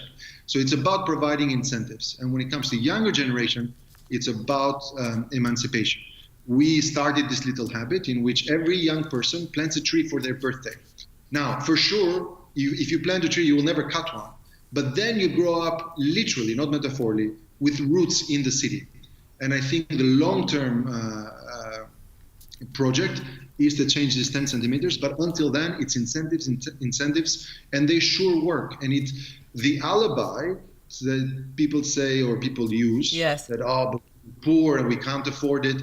I said, no, sometimes it's about making the right decisions. And, things like planting trees or bike lanes or urban planning, designing cities that are more sustainable are not necessarily expensive. There's, of course, expensive gadgets out there, but common sense is not expensive. And it's just about making the right decisions. Omar, obviously you've been listening to what Arian's been saying. He's painted a very vivid picture, if you like, on what is happening and what might happen in the future. What do you think about trying to draw more private funds into helping sort this issue out? Well, first, I think Arian is a great hands-on mayor, and his point about cities have to deliver is absolutely spot on. And I think, but I think he would agree that cities can't act by themselves. Ultimately, you need the type of nesting, if you will, where local communities are empowered, neighborhoods are empowered, the city has its own responsibility, and you go up that sort of pyramid where then there are responsibilities that are beyond the control of cities and have all sorts of effects, spillover effects beyond the city or from other areas into the city. So that's why it's very important that structure be there. Now, we've tried awareness, nudging, shaming, naming, all of that, and it's important, it's critical, but we have to add to that the types of incentives that Arian was talking about, the standards, the regulations. I'll give you an example from Jordan on health and safety regulations in the construction industry. 20 years ago, so many people were dying on these ladders and in these structures because they didn't have the proper protection. Once these regulations were in, everybody had to abide by them. Now we have very few. So, and that's a global phenomenon, but each country can control it on its own. I think what we need is into that thinking of that nesting is, and you asked a good question now, how do we get more private financing? That's not a hard thing, I think. And let me just give you an example. 30 years ago, 40 years ago, most public infrastructure, water, electricity, telecoms, transport, public transport, were all provided by the public sector. But once you created the right structure where private sector comes in with technology, with investment, with operation perhaps, that whole spectrum opened up. And now today it's not odd at all that telecoms and water and public transport are provided with the private sector. What we're missing is that architecture that allows funds and private sector participation and things like what's being talked about, the circular economy. We need to make sure that producers are responsible for their products, not just until they reach the store shop,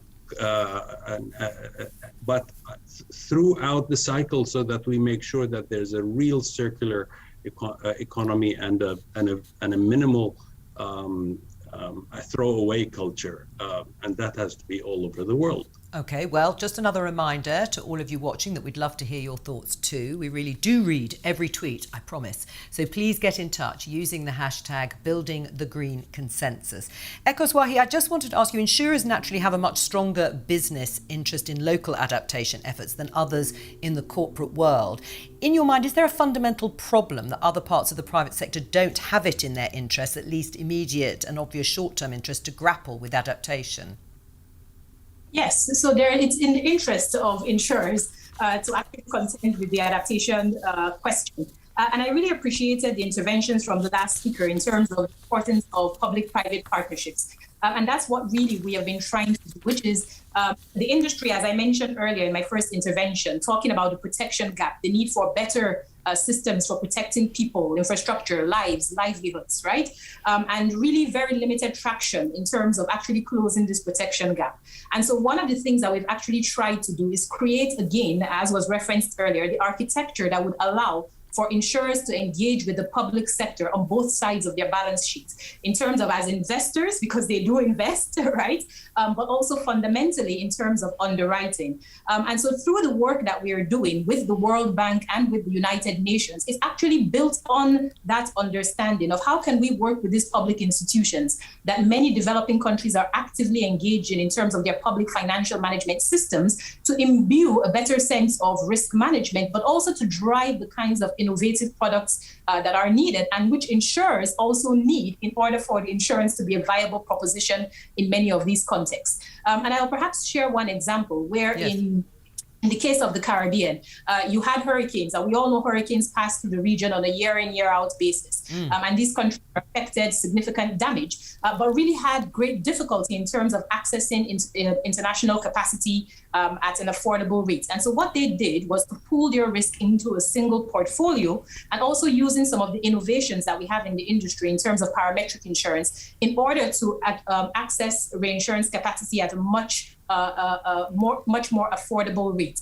And so that was also a system that was structured in a way where you would have this event, but governments could immediately get injection of liquidity within 2 weeks of that event occurring, as opposed to waiting 6 months, 9 months after a disaster has occurred. And so that was particularly remarkable when you think about how insurance can be leveraged in a really innovative way to provide an injection of liquidity that many governments often need. Okay. A second tier of innovation that we've seen with that, especially in the African continent, is many governments taking that innovation and saying, can we proactively link the insurance to response mechanisms before an event occurs? So in other words, rather than sitting back and waiting for the disaster to occur, to actually link their contingency plans to say, if I had a drought event and I know that there's a particular region of the country that's going to be affected, can I put in place systems so that as soon as the event occurs, we can get resources to people before they start taking children out of school and undertaking negative coping mechanisms? And again, this is about how do we reduce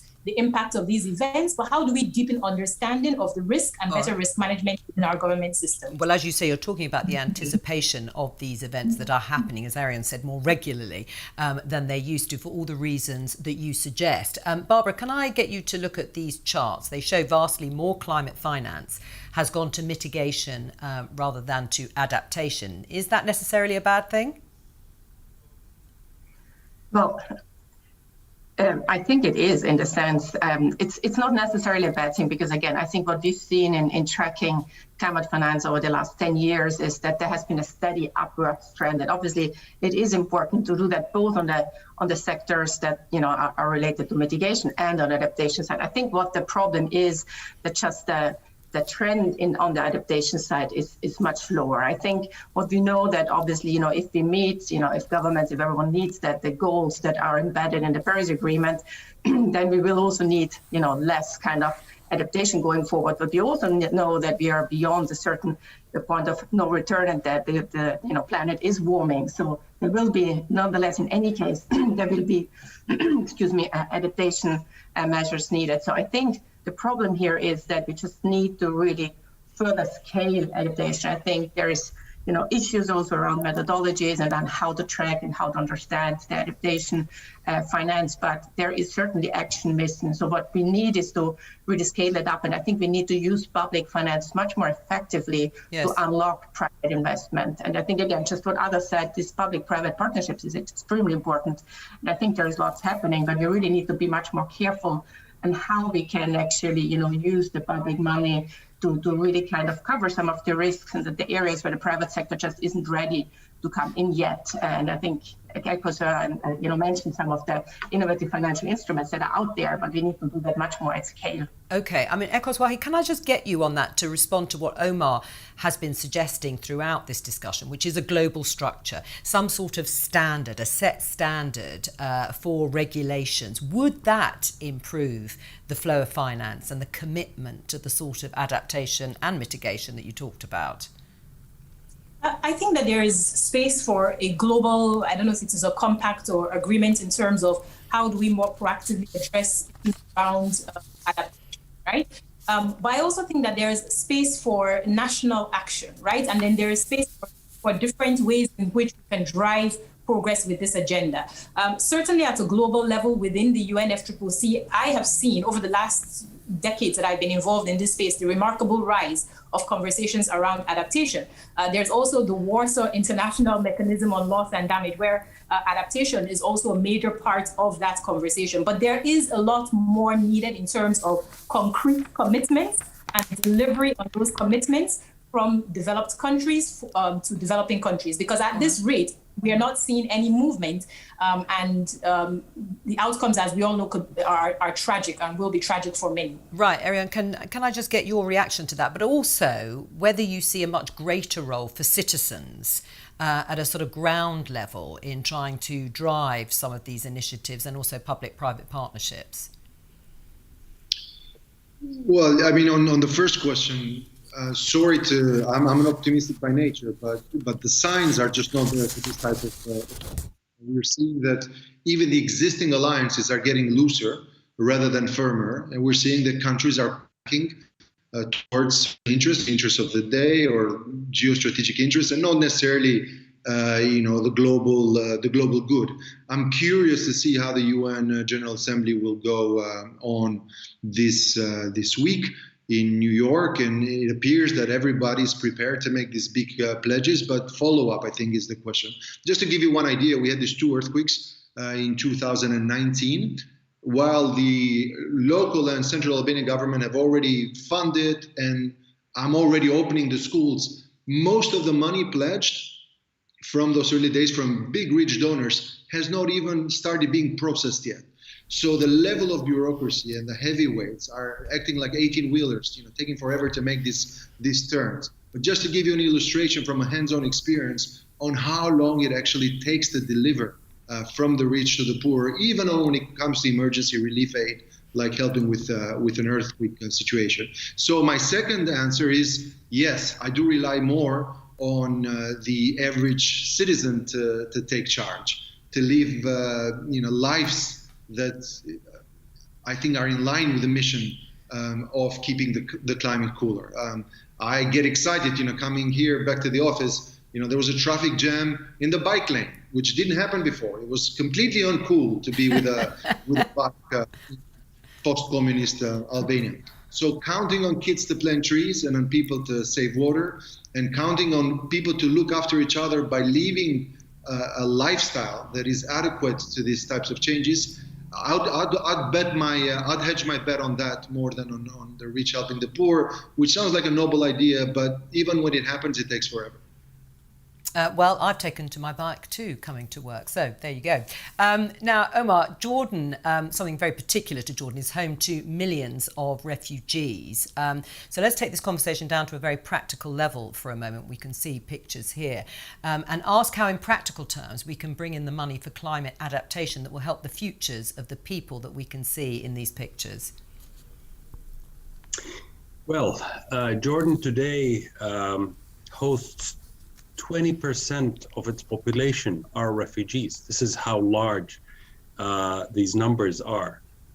And we've learned in terms of hygiene, in terms of water, in terms of electricity, health, and education.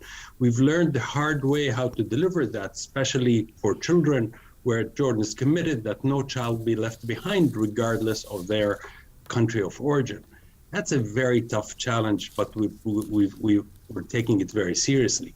Now, this is something might be seen as unique to a few countries, but with all the indications of floods and drought, we're going to see much more migration into the cities and sometimes across countries, across borders. So that's another global public good issue that's not being addressed. Who should bear the cost for that? Jordan was supported in the first few years of accommodating refugees, but there's this such thing called as donor fatigue. Well, I understand that, but we were, if the donors were fatigued, we were exhausted, and we were making a long-term commitment. We hope they would go back to their countries, but unless the situation there permits them, they're staying in Jordan, and that's our humanitarian role. But it's a global public good that if this is to happen more, countries really need to be compensated for that. And if I may just say a few things about the what was discussed. The mitigation versus adaptation. Yes, I definitely think we need to focus on adaptation much more. The one form of adaptation that we should be careful about and avoid is the one that basically transfers the problem from one place to another.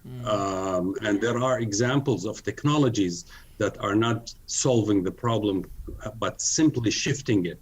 And we don't want to get into the NIMBY, not in my backyard situation, and simply have poorer countries bear the brunt of the work. The issue of social, the role of citizens is crucial. Citizen awareness is very important, and taking action and responsibility for their actions is crucial. We've seen social entrepreneurs doing incredible things. So what I would add to the PPP, public-private partnership, is a C, public-private civic partnership, because they're really delivering on all sorts of results in amazing ways. Okay, we're going to open up the discussion now to journalists from around the world. I'm going to read this question on behalf of Catherine Duan from Sina Finance, North American Bureau Chief in China. What are the main challenges, she asks, that you have seen to address in moving towards a low-carbon economy? Barbara. Well, I do see, I think the challenges is really moving from kind of a narrow approach in what am I doing for myself to kind of the scale. I think what we've seen a lot is that, we continue to see innovative financial instruments. We continue to see great case studies of specific cities that manage to go towards a more, sustainable kind of pathway. But I think what is really missing is how can we go from the very good pilots and the very good best practices that we see across mitigation and adaptation, how can we get to scale?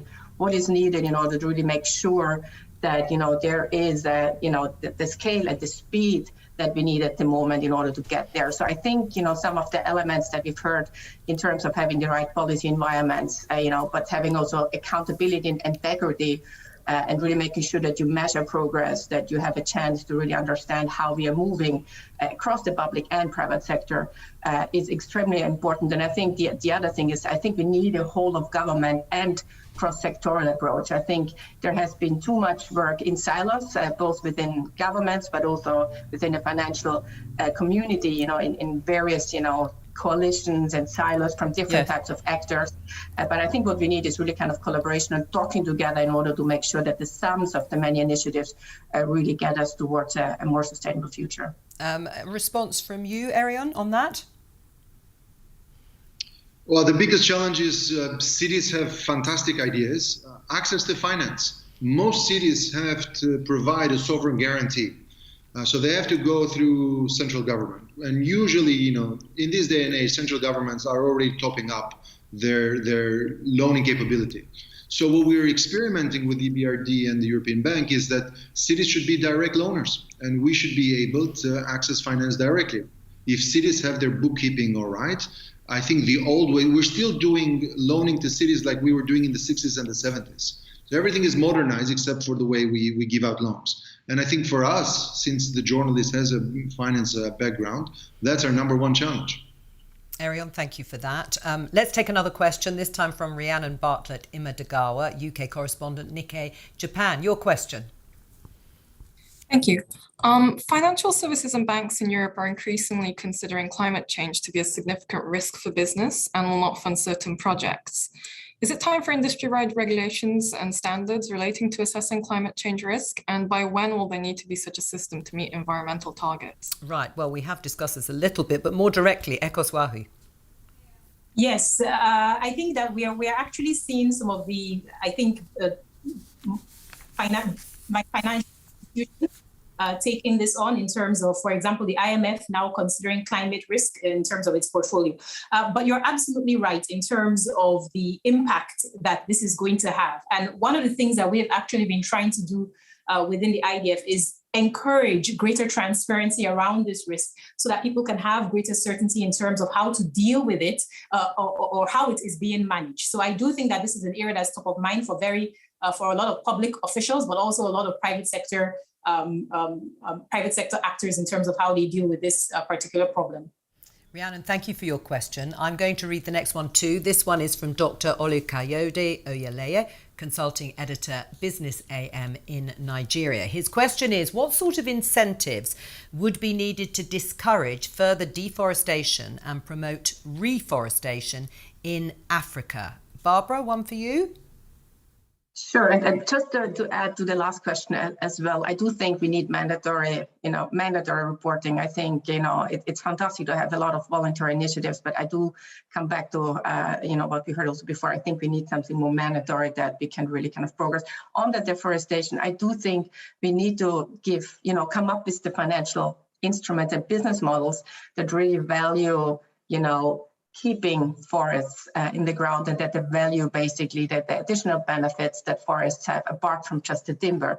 And we've been working basically within an incubator program that we run at CPI, where we really come up with some of these financial instruments that can help bring up the business models that can become commercial, viable over time, and really attract kind of basically private investors to help keep forests intact and help keep kind of the sequestration of greenhouse gases by trees basically intact. So what we need again is go from some of these pilots from this kind of specific financial instruments, and there's one, Komaza actually in Kenya, where they're having a fantastic business model that really works. But how can we go from the specific ways of actually keeping trees basically intact and forests intact and bringing kind of a specific value also to private investors?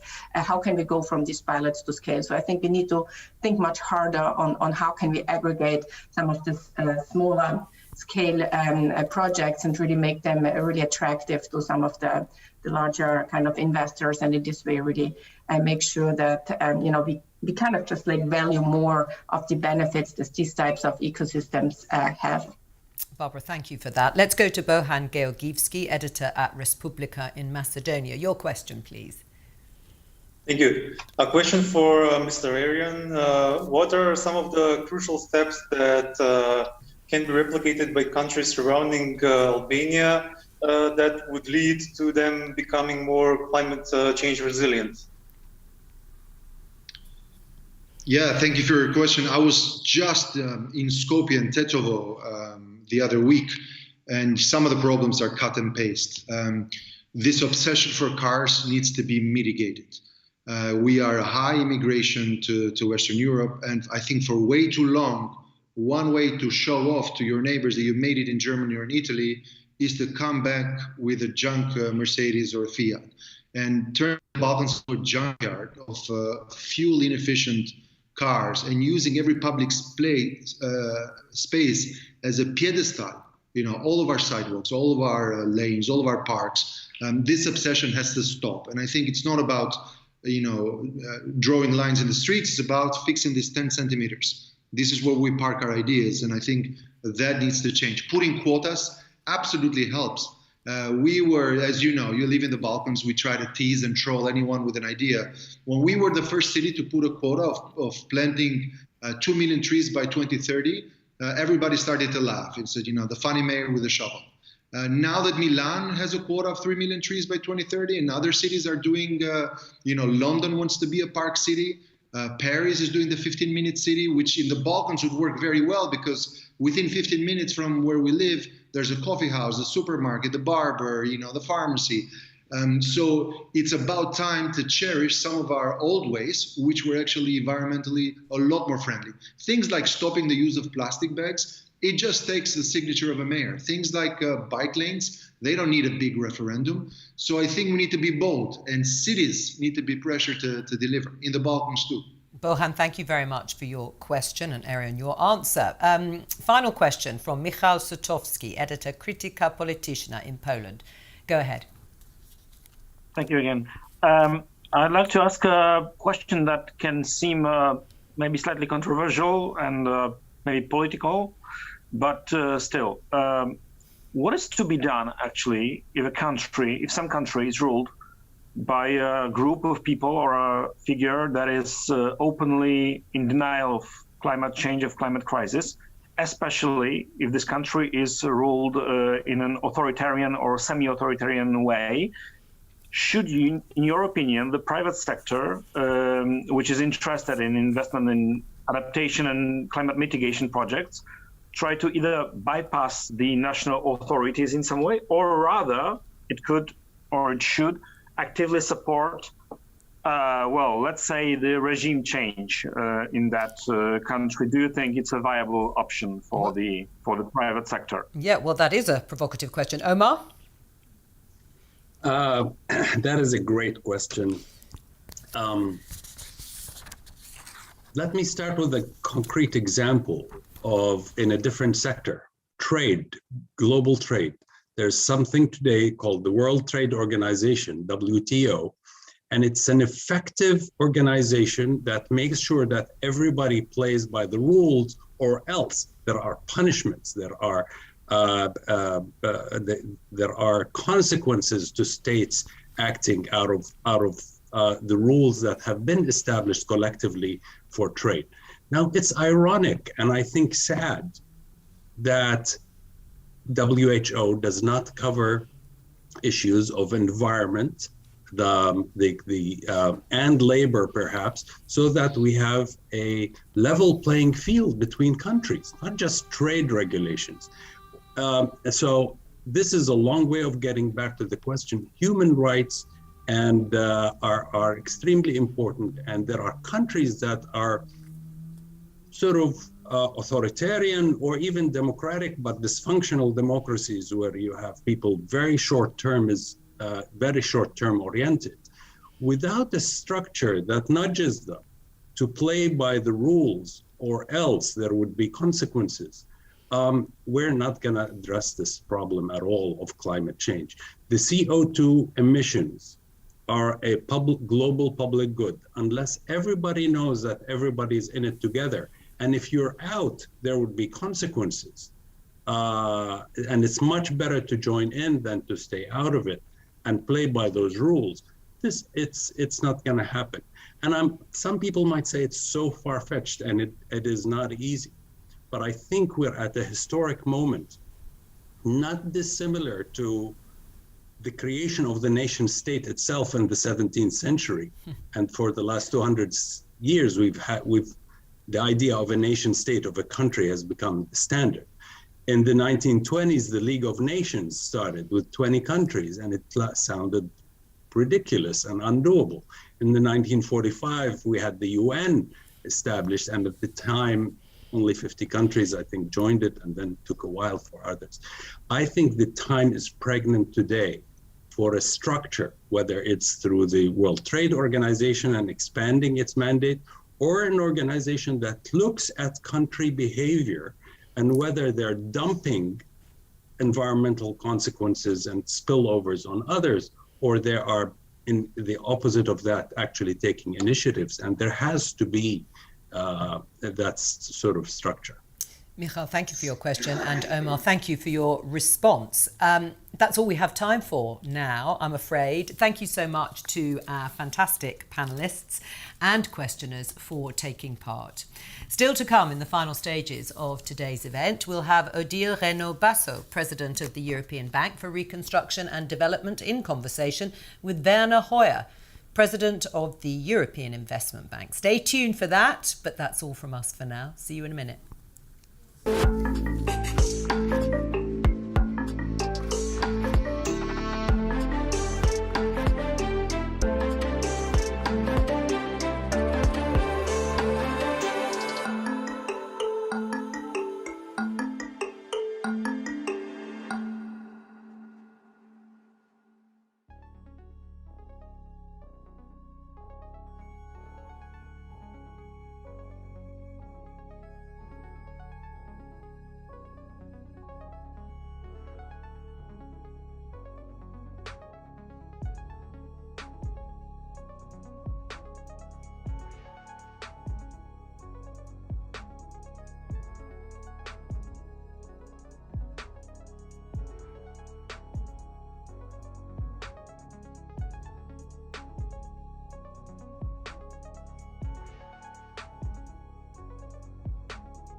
Eu chamo-me Bandi Julião, sou técnico instalador da Solar World.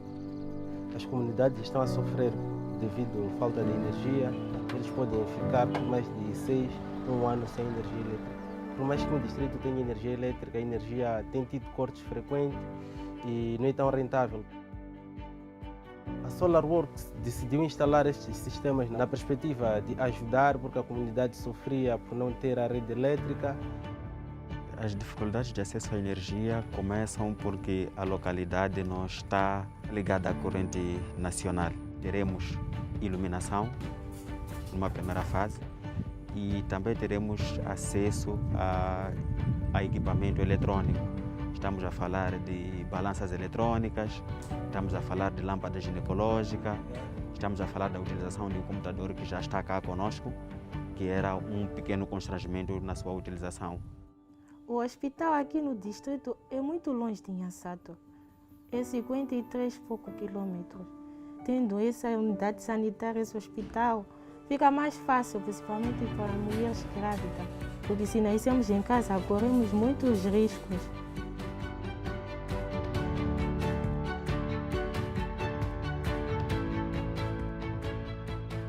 Percebemos cedo que a energia solar era a solução.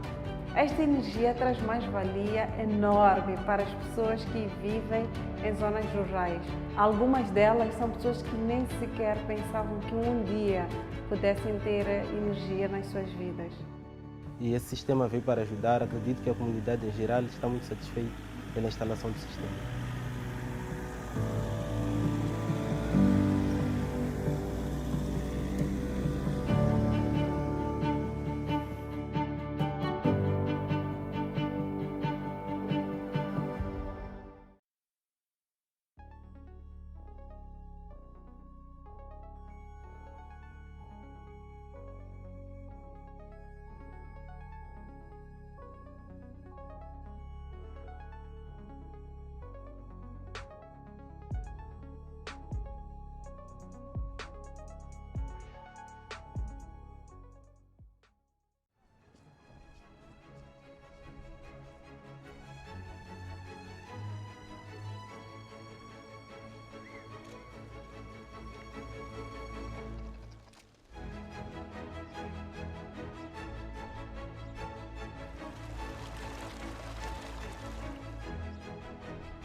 İzmir yoğun ve kalabalık bir şehir. İnsanlar sürekli bir noktadan diğer bir noktaya gitmeye çalışıyorlar. Dikkat, kapılar kapanacak.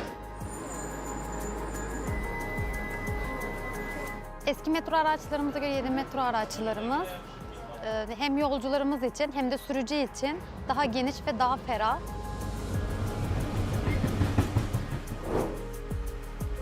Hattımızın inşaatı yaklaşık 3,5 yıl sürecek. 1000'in üzerinde personel aktif görev alacak. Araç sayısını alabilir miyiz?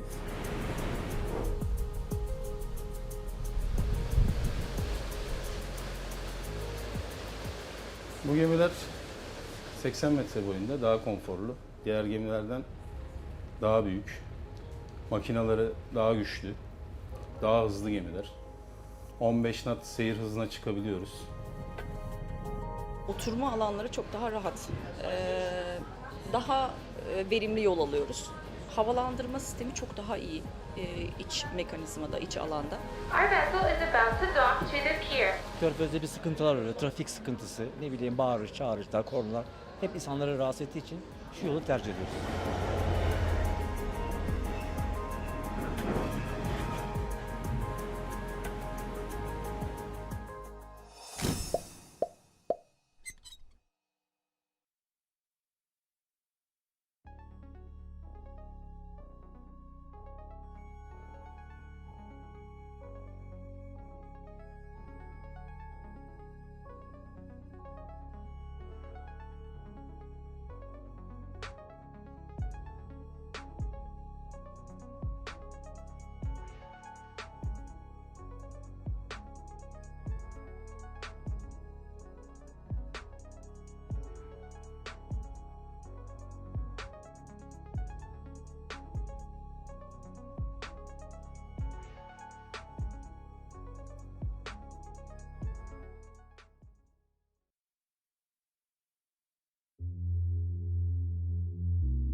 Hello again, I'm Jo Coburn and welcome back to the third and final session today where we'll be hearing from Odile Renaud-Bassot, President of the European Bank for Reconstruction and Development, in conversation with Werner Hoyer, President of the European Investment Bank.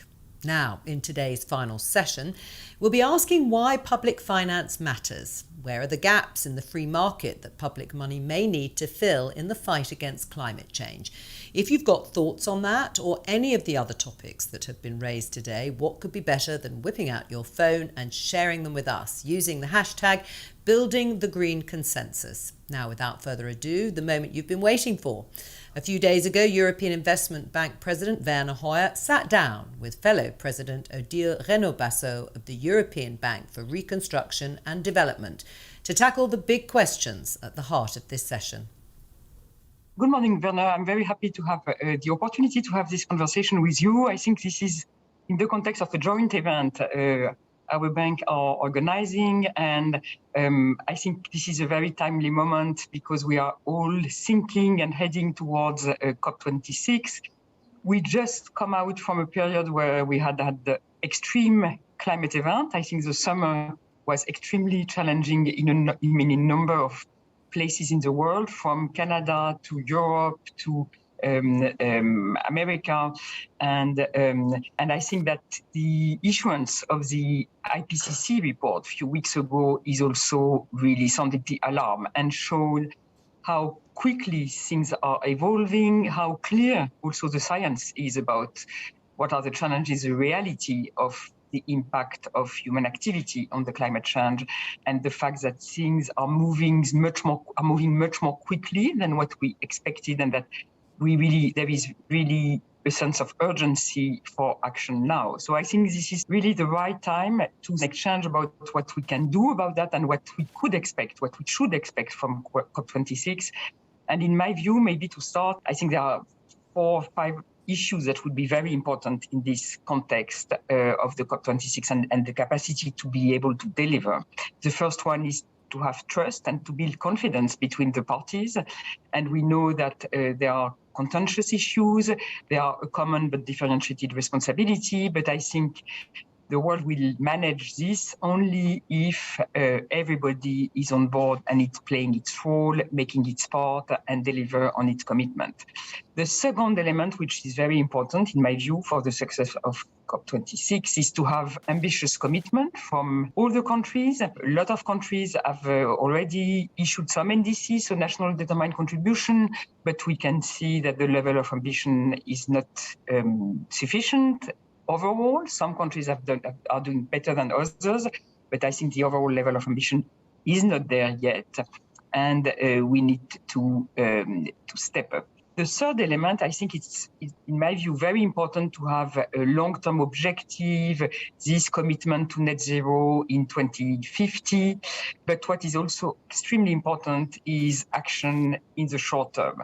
And the more quickly we act, the more we will be effective in addressing increase in temperature, the less we will need to have adaptation action. So I think this is key to act and to take steps now, having in mind the long-term objective, but really to accelerate decarbonization.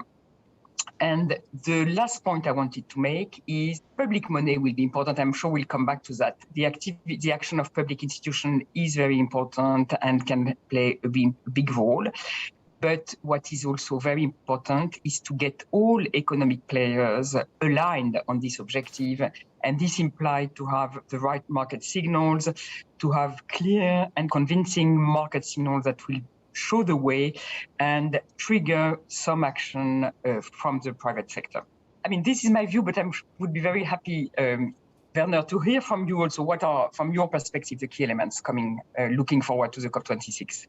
Bonjour, Odile, and thank you for making this possible. It's wonderful to see you. And basically, we could end the meeting here now because I'm subscribed to everything you have said. So I think we are totally aligned there. I'm very grateful to the UK presidency of COP26 also for putting pressure on the MDBs, because I believe that we need to get all multilateral development banks on board on this issue. Time is running out, as we have just heard from the UNFCCC report. We are playing our part. We have full alignment with the Paris goals since the beginning of the year. And we have committed to support $1 trillion of investments by 2030. By 2025, already 50% of our investments in climate action. Presently, it's 40%, so we are on the way there. We are still ambitious to do considerably more, and I think we'll get it done. And yes, totally subscribe the point on the private sector. We will achieve the Sustainable Development Goals of the United Nations, including the climate goals, only if we crowd in the private sector more. We are presently doing roughly 60% of all our business with the private sector, and more than half of our activity in this field of climate is already private sector today. So we can expand that over the next years even more. We do it in 3 ways. On the one hand, we support and finance innovators, creative innovators. We are in support of incubators of finance and ideas.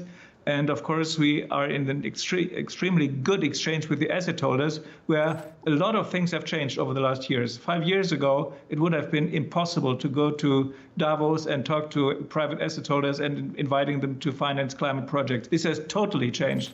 So they are ready. And I think in some cases, the private sector is even ahead of the public sector. I do completely agree with you on the readiness of the private sector and on the fact that there is some appetite. And it's very clear from the big asset managers, they are looking for a project in which to invest.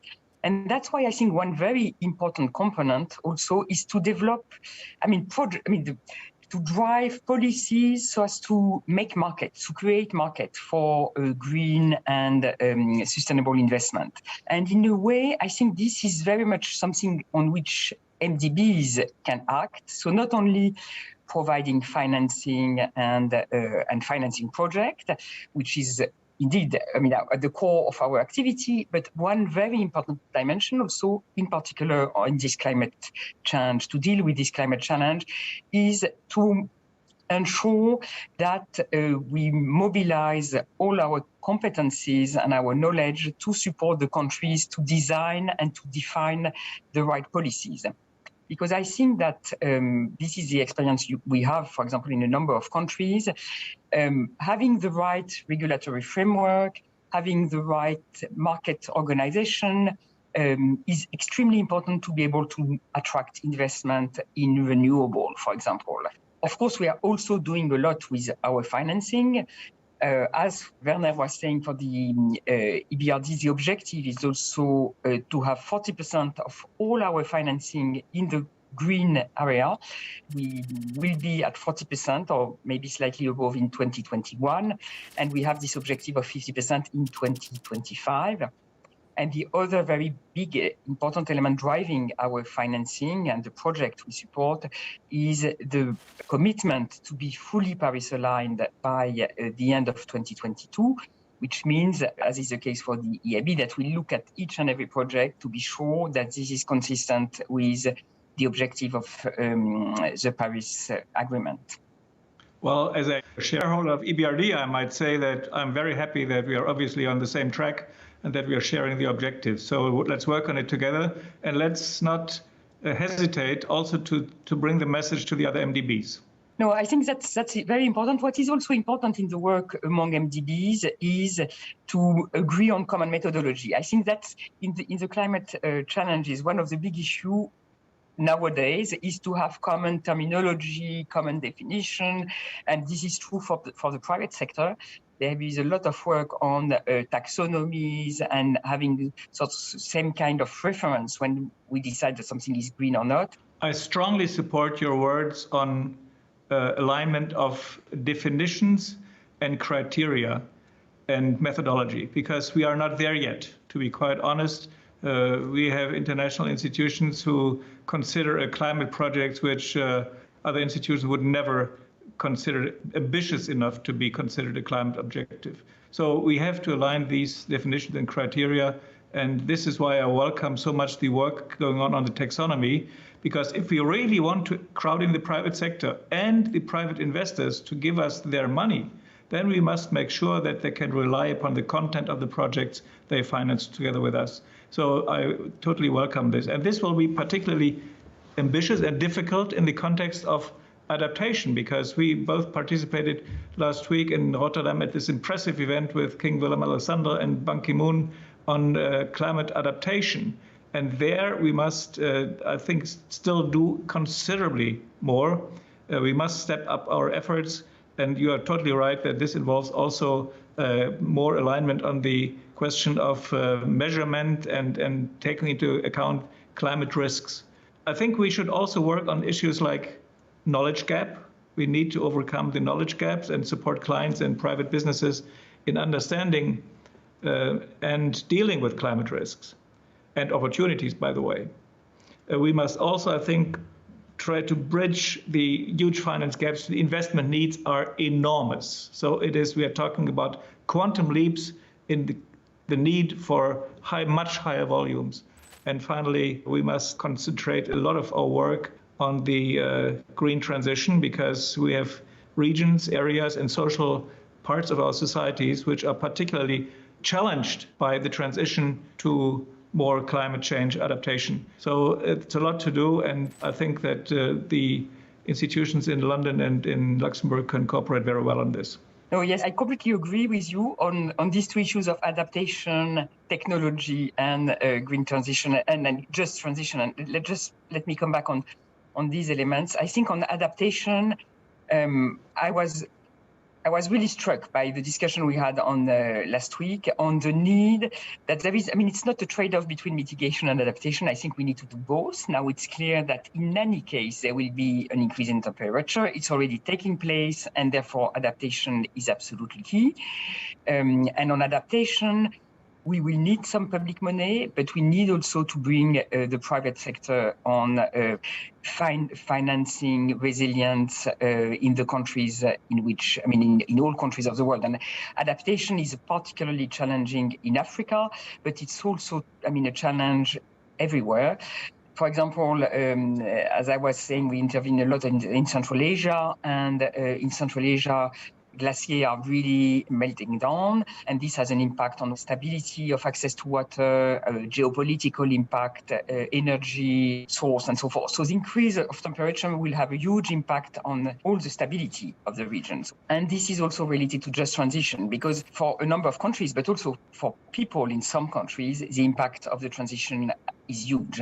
We can see areas, we are working in countries where coal is still 70% of the source of energy. So if you decide to close the coal mining, this has a huge impact on some people, some region, and so forth. And we need to accompany that with reskilling, new investment, and so forth. We have an example in Poland, where in a region where coal industry is closing, creation of a new battery industry, which is the future for storing electricity and therefore being able to use more renewable and so forth.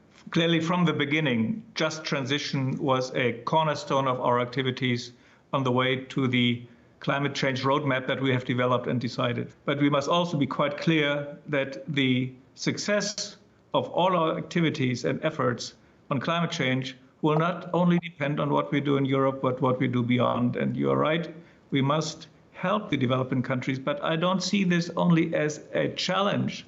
I only see this as a huge opportunity, because it will, for instance, be decided in Africa whether the sustainable development goals, at least the climate ones, will go up in smoke, or whether we'll succeed in bringing top technologies to Africa in order to come up with clean energy solutions. And we need lots of more electricity in Africa, for instance. That needs to be done with the best technologies, and they can be offered by Europe. So we should be much more outgoing in our efforts. And since we have been present in Africa for the last 60 years, I think we have a very good basis for that. We need to strengthen that leg on which we are working, and we will. On this issue of technology, I think that, as I was saying, the situation is evolving. Hydrogen, electricity storage with batteries and so forth. And this will be important to make further progress, because we know that now renewable is a very important source of energy, in some cases extremely cheap. And that's something which I think is sometimes underestimated, that in a number of countries, the cheapest source of energy is renewable, be it solar, wind, hydroelectricity. So this is very promising for the future. But still, the challenge is intermittence, the need to have grids, adequate grids, but also the capacity of storage, which is still not completely up to the, completely satisfactory. So I think we need to continue, research investment there, and in between, in the short term, this triggers the issue of how to accompany countries for which renewable cannot completely be the only answer. In some countries, we still see the case, while, if in the context of a clearly Paris-aligned strategy and so forth, to have some transitory role for gas, for example. And this is something on which I think we do not have completely the same approach between the two institutions. I think we have complementary approach, but this is, in my view, quite important if we want to move quickly to decarbonization, while, of course, being completely consistent with Paris what we need to do to be Paris aligned, I think, is to, first of all, ensure that all our projects are consistent with the Paris Agreement, which is they do not harm, they are not against, some can support the decarbonization and so forth. So we will have to do that. And we committed to do that by end of 2022. And one important dimension I forgot to mention is also to ensure that our clients in their own governance take these issues of green transition very seriously. And this is something in which we will invest more and more to ensure that they have the right our clients have the right frameworks to deal with this issue, if only measure their impact, but also take action to address their carbon impact. So I think this is something which will be very structural work, but very important moving forward. Well, thank you very much. This has been a great exchange already, and I'm encouraged by what my colleague in London has just said. We need to see this as a huge challenge, and we must be ambitious. The window that we still have open in order to reach the climate goals is closing. This is the last decade. The next 5 years are the last 5 years where we have the opportunity to change the trend. And this is why we must think innovation, climate, and development in a context, and we must get ahead of the curve. And therefore, we have decided, for instance, to get out of fossil fuels completely. And on the other hand, we take both parts of the term just transition seriously.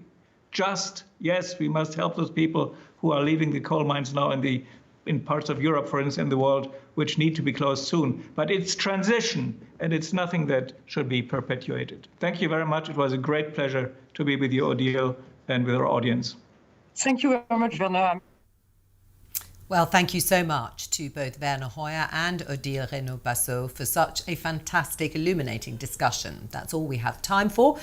There's just time left to say thank you once again to all our contributors for taking part, to the team behind the scenes, and as ever, most of all, to you, our audience, all over the world for watching. I'm Jo Coburn, and that was Building the Green Consensus, brought to you by Project Syndicate, with support from the European Investment Bank and European Bank for Reconstruction and Development. Bye-bye.